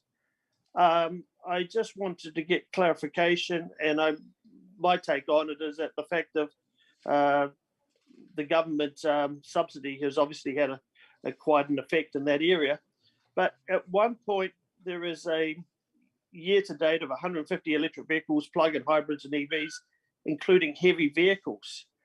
So essentially commercial use. And then I take it in paragraph 7 of point 17, the public have registered a total of 150 vehicles. That is the general public plus commercial operators, and would include DCC, university, SDHB. That would be all electric vehicles. That would be correct, Councillor, because we get that information from NZTA. Yeah. Okay. And a slightly different question around the roading network, and just getting an understanding, has any monitoring of Strathallan Street been undertaken in recent times with the change of the traffic movement? I note there has been quite a lot of backups at a lot of different times. Obviously, a lot of trucks are using it, plus a lot of other vehicles are using that bypass route, and wondering what numbers or impact we've seen there. So I haven't got any data to hand, but that route is very much being watched by us. That's why we specifically decided to put CCTV cameras there, because of the concern that we could have with traffic backing up. So that's very much front and centre for us with Strathallan. So when traffic is backing up past Bunnings, and even I've seen it backed right to the Portsmouth Drive intersection, is there any ability to affect the traffic lights at Andy Bay Road, or are they already pre-programmed to allow?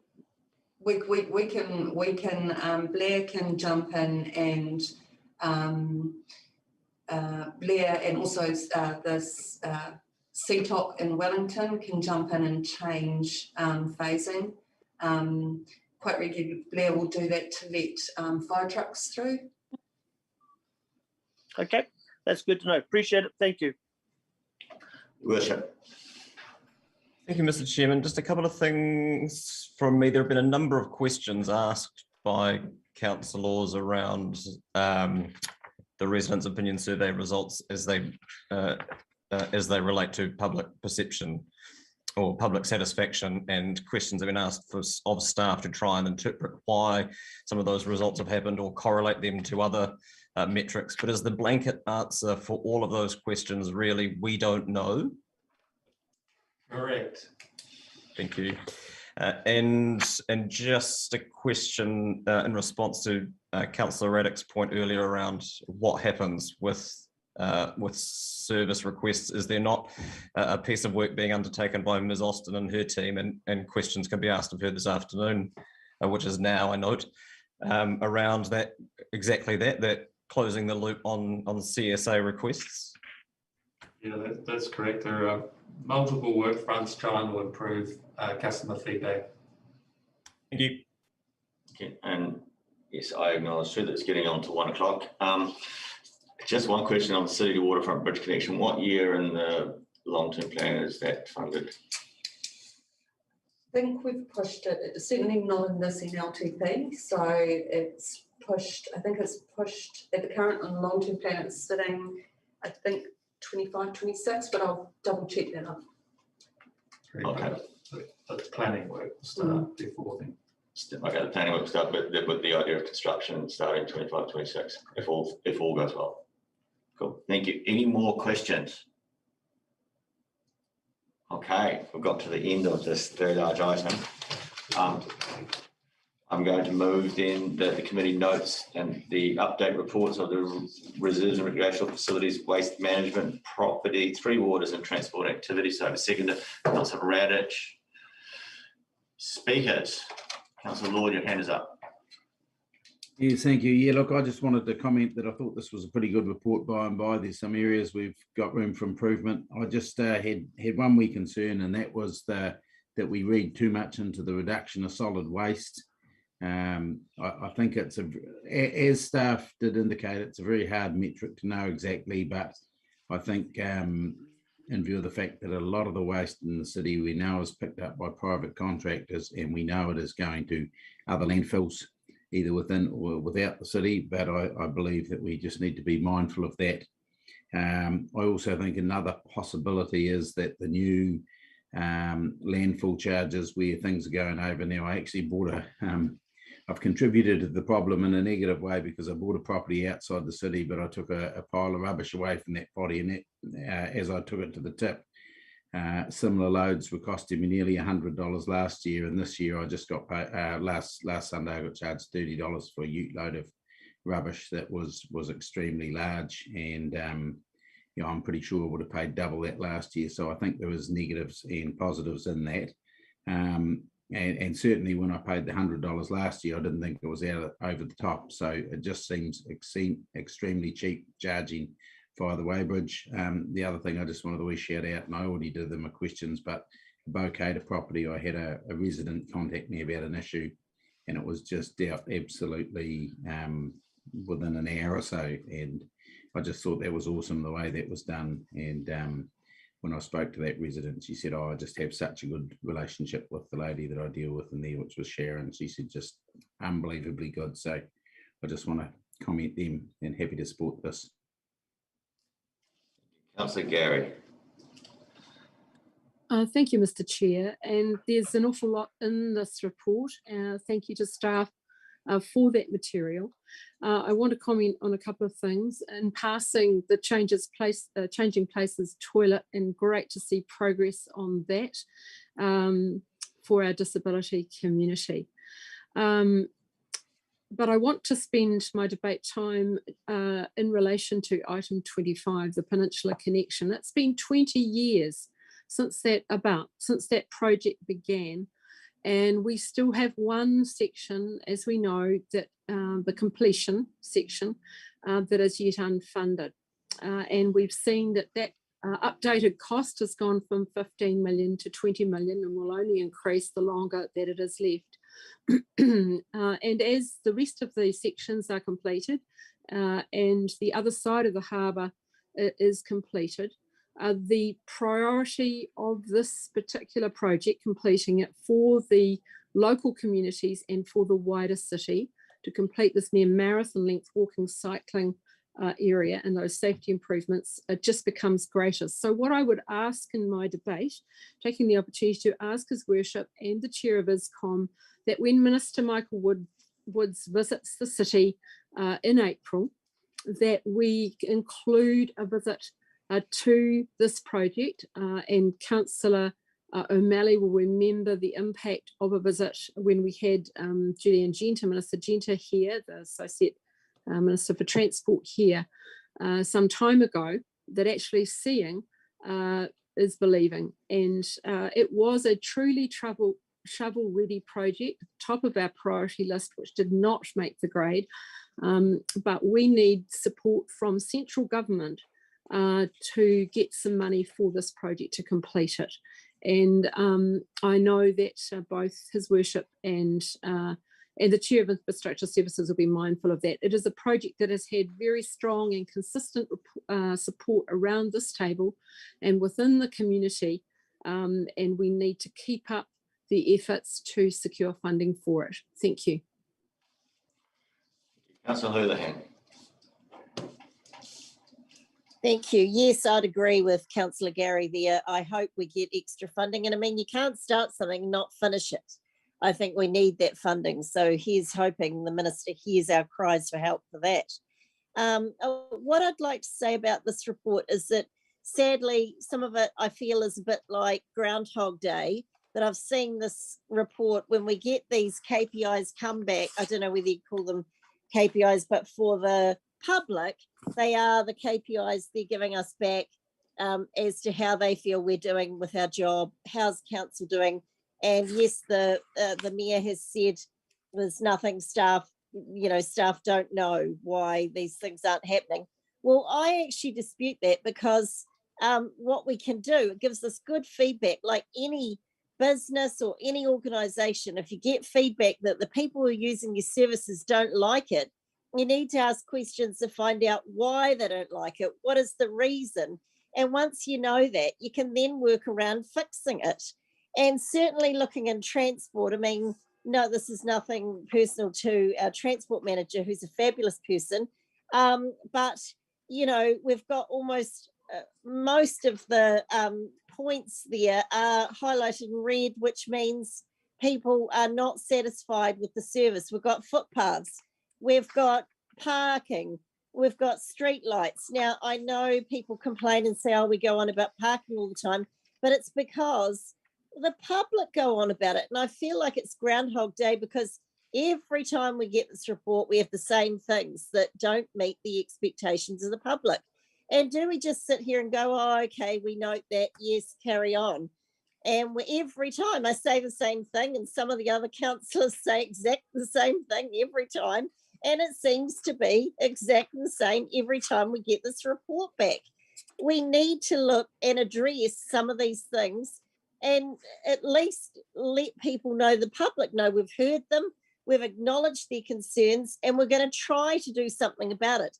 Parking is a difficult one, because we are trying to reduce the number of cars on the road. But I think what we have to look at too with that is, right now, people, I think a lot of the perception is that we're trying to force things on people that they don't want. And I think an example of that is the changes that have been suggested around the one-way near the hospital. And that's causing a huge controversy and concern in our community. And one of the reasons people probably are feeling concerned about transport is that, as I highlighted before, the mode shift that we're trying to, as a council, trying to push people into just isn't available yet.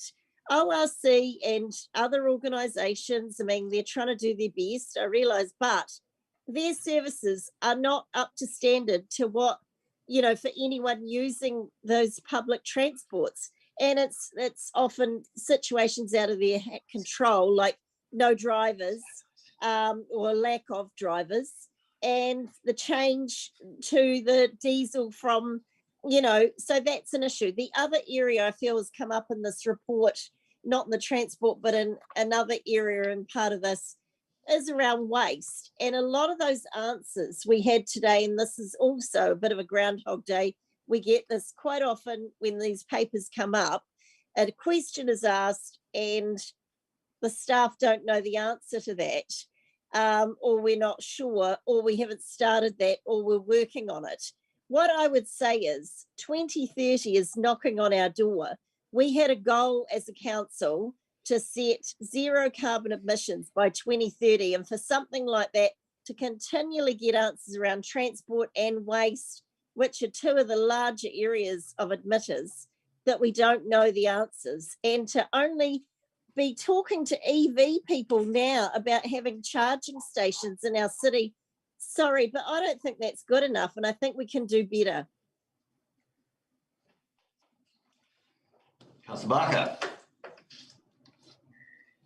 Thank you, Chair. I can agree with a little bit of Groundhog Day. We've just spent 2 hours asking questions around this report, and I find the format of the report's quite challenging, because I know in the background we have a number of strategies which are actually going to address some of the issues that the ROS survey results are a kind of pulse take, or almost a look at measuring how the patient is feeling rather than actually the work that we're doing to address it. So I do find these reports quite challenging, and I would like to see the more granular detail. One of the staff said that it's very difficult to take meaningful conclusions out of the ROS surveys. So I'd like to see us actually find out how we can take meaningful conclusions out of this. Why are people unhappy with footpaths? Why are people unhappy with roads and parking?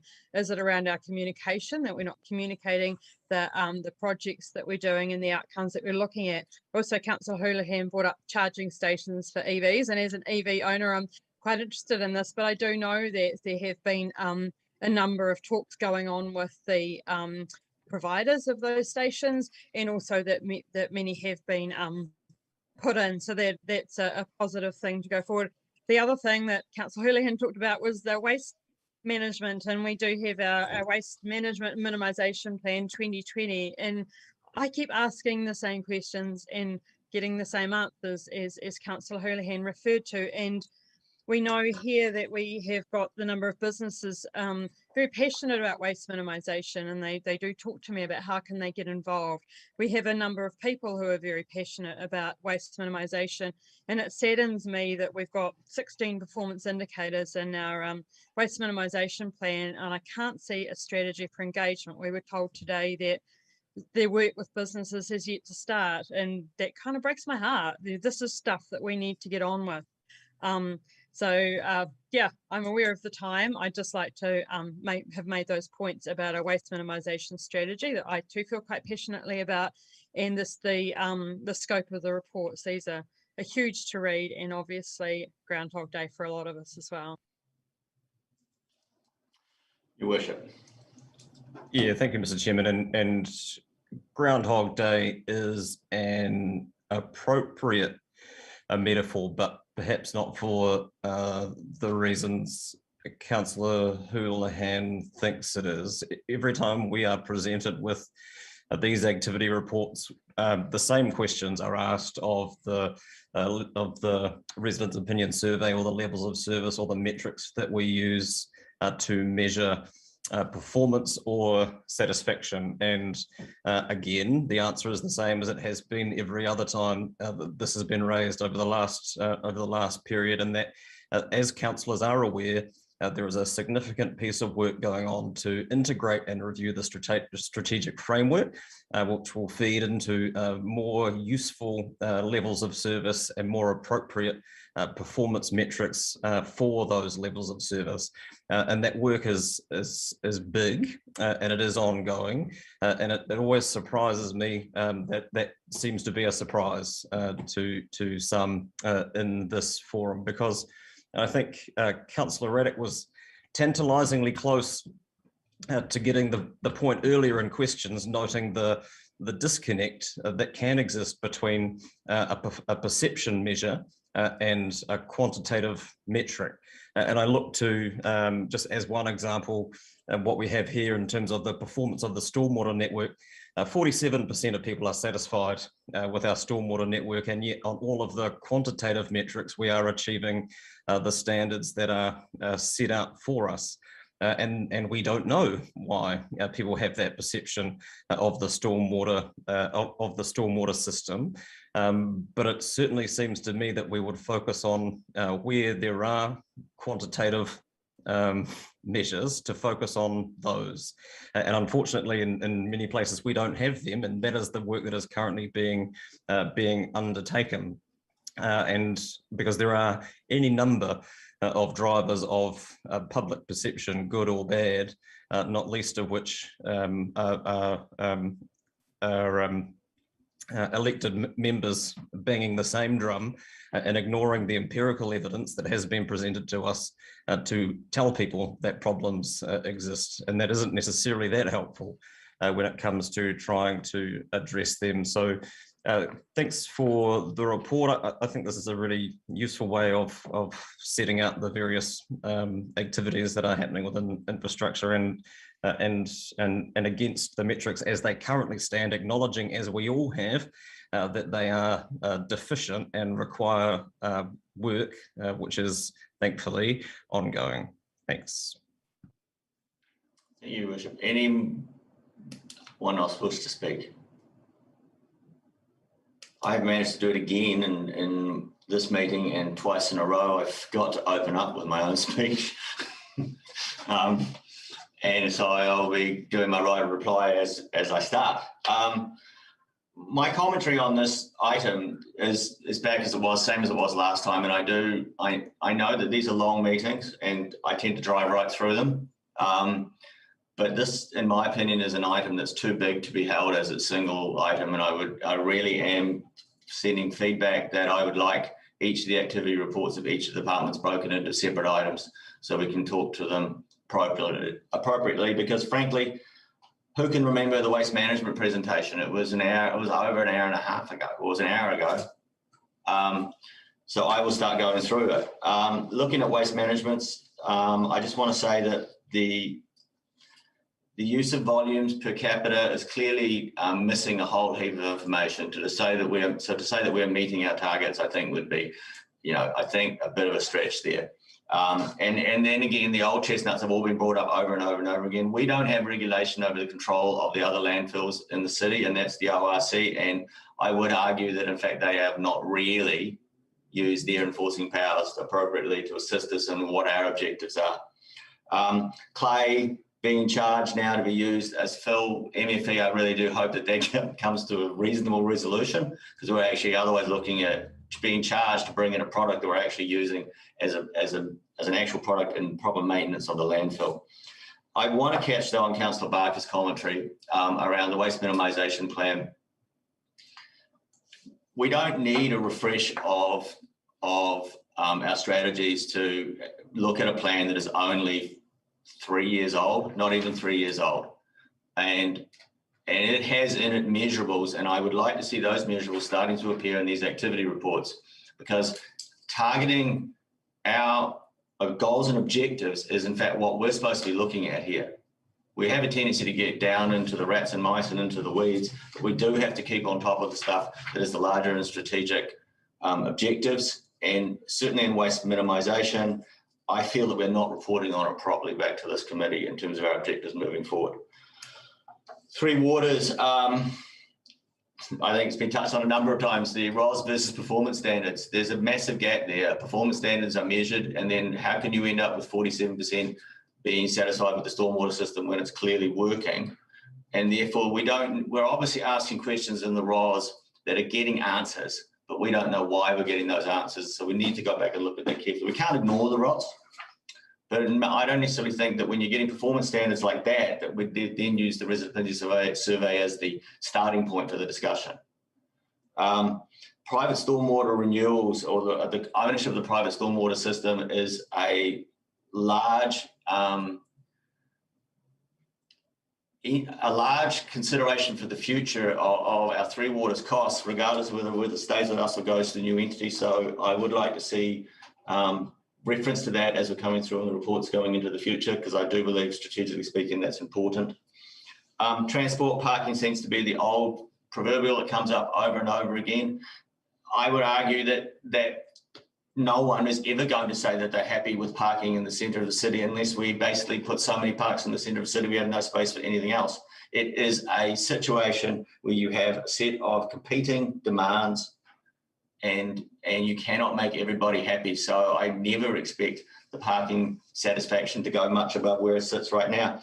I do want to touch on shaping future Dunedin transport and the relatively light coverage it got in this report. And I am privileged, of course, with my role on the Regional Transport Committee and in shaping and in connecting Dunedin, to see some of the activity on this plan in greater detail when other councils don't get to see it. But I do believe that the council needs to be shown some of this stuff at earlier phases, so we know what we're looking at as it comes.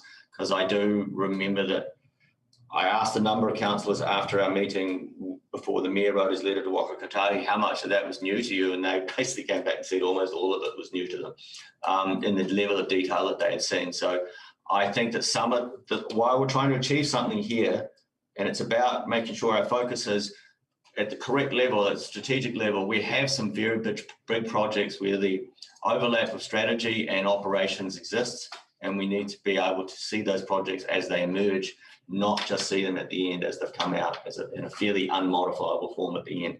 But generally speaking, I want to thank staff for the amount of work they do in this very large area. I'm not sure the exact number, but I'm pretty sure that it's over 75% of the council budget is covered by these units. And therefore, this is always a gigantically large meeting. I would actually like to see these meetings more often so we could do them in greater detail so that we don't have items that end up coming to what are now absolutely enormous council meetings, which sometimes start at 10 a.m. and don't finish till the end of the business day. Thanks staff for all the work they've done today, and I will put it all those in favour. Against? Carried. That brings us on to the last item of the day, which I think we'll just go to, or second to last, in the basically in the pursuit of getting out of here in time for the next meeting. It's naming of new roads and private ways on page 87. And we have Ms. Benson back again for that.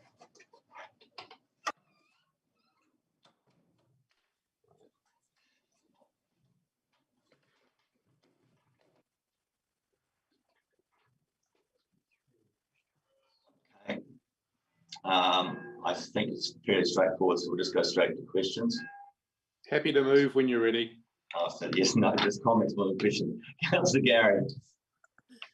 Thank you, Mr. Chair. I have several questions. The first one, Ms. Benson, is around the updating of the register, the naming register. How often is that done? Is there a process for when a name is chosen that it then becomes unavailable on the register? It doesn't come unavailable, councillor, straight away. It has to be done manually. So what the team are doing, finding a whole lot of alterations and changes and doing them at once. So there could be a case where on the road naming register, as it's live at the moment, there exists a name that has already been used. Okay, yes, I did find one. I attended the unveiling back in, I think it was October, and it was still there. Second one was in the road naming policy, which is referred to in the paper. And there's people amongst us who have much better understanding of this than I, but I just wondered if you could unpick for me it's item 6 actually within the policy, and what it says is it's a comment around macrons. And I was really surprised to note in that policy, it said that macrons would be added going forward for future naming, but only if they were demonstrably important, which I was very surprised at, because of my understanding is that macrons changed the meaning of a word in Te Reo. And so, as I said, there are people who know about this much better than I, but do you have any comment on that? So we are actually in the process, Councillor Gary, of revisiting that policy. So my team just met with Jeanette's team just last week to start that work off. Oh, excellent. That's great. And my third question is around the range of names. I know this has been raised before, and maybe it was as far back as the last triennium, but I was wondering what work has been done to to increase the number of women in the list, and also to increase the diversity. I see that there are just only a couple of names from Mana Whenua. There's Chinese, Lebanese, Polish, but minimum in terms of numbers, and that's about the range of it. Is there work going on around those matters? That Councillor Gary will be part of what the work Simon and his team are doing as well. Excellent. To increase the diversity. Great, that's wonderful to hear. Thank you very much indeed. Councillor Hall.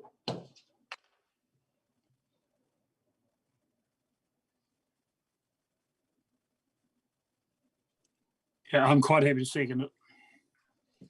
Okay, got my mover and my seconder. Councillor Houlihan. Thank you. I just wondered if the staff were aware that at the Mosgiel Community Board, we discussed the Mosgiel roads, and there was some concern raised about the change of the name for the Puddy Lane, because there's a puddle alley in Mosgiel, and we all felt that it was, well, not all of us, but some of us felt it was quite very similar to an existing road name. So just to let you know, there is a bit of concern around that. Yes, no, I did pick up on that, Councillor Houlihan. Yep.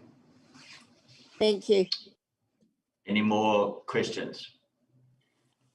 It's been moved and seconded. Anybody wish to speak to it? Councillor Landis, do you wish to speak to any speakers? Councillor Gary. Thank you, Mr. Chair, if you'll indulge me. I decided to do a little count because I was quite interested to see what the gender balance was in the register, and I was really shocked to find that in the register there are 50 names of males and 15 of females, and it includes people like Shona McFarlane and Dorothy Thurman, and I was really shocked that those names had not been used yet. I was also shocked at the lack of diversity in terms of mana whenua and our immigrant settlers. And I'm really glad to hear and thank the staff for the work that they're doing to improve that. And just want to note that there's a new project called Women of Utaputi, which is about profiling, ensuring there's a higher profile of women in our city in a variety of ways. And this would be one way that we could, as a council, demonstrate that we're serious about getting that balance. So I look forward to the work being completed on that and seeing a much better balance within this list of names. I guess my disappointment is that I'm needing to mention this several years on from when it was first raised around the table. Thank you. Thank you. Any other speakers? In that case, I'll put it. All those in favour? Against? Carried. Brings us on to the last items consideration for the chair. I just have one I want to raise, which is I would like a mechanism to be worked out to bring the waste minimisation grants that are considered in the grants committee to be reported on, that relate to waste minimisation, to be brought to the infrastructure committee to be reported here as well. Any other items that want to be raised for the chair? In that case, I want to thank you all for your participation, and I call this meeting closed. Thank you.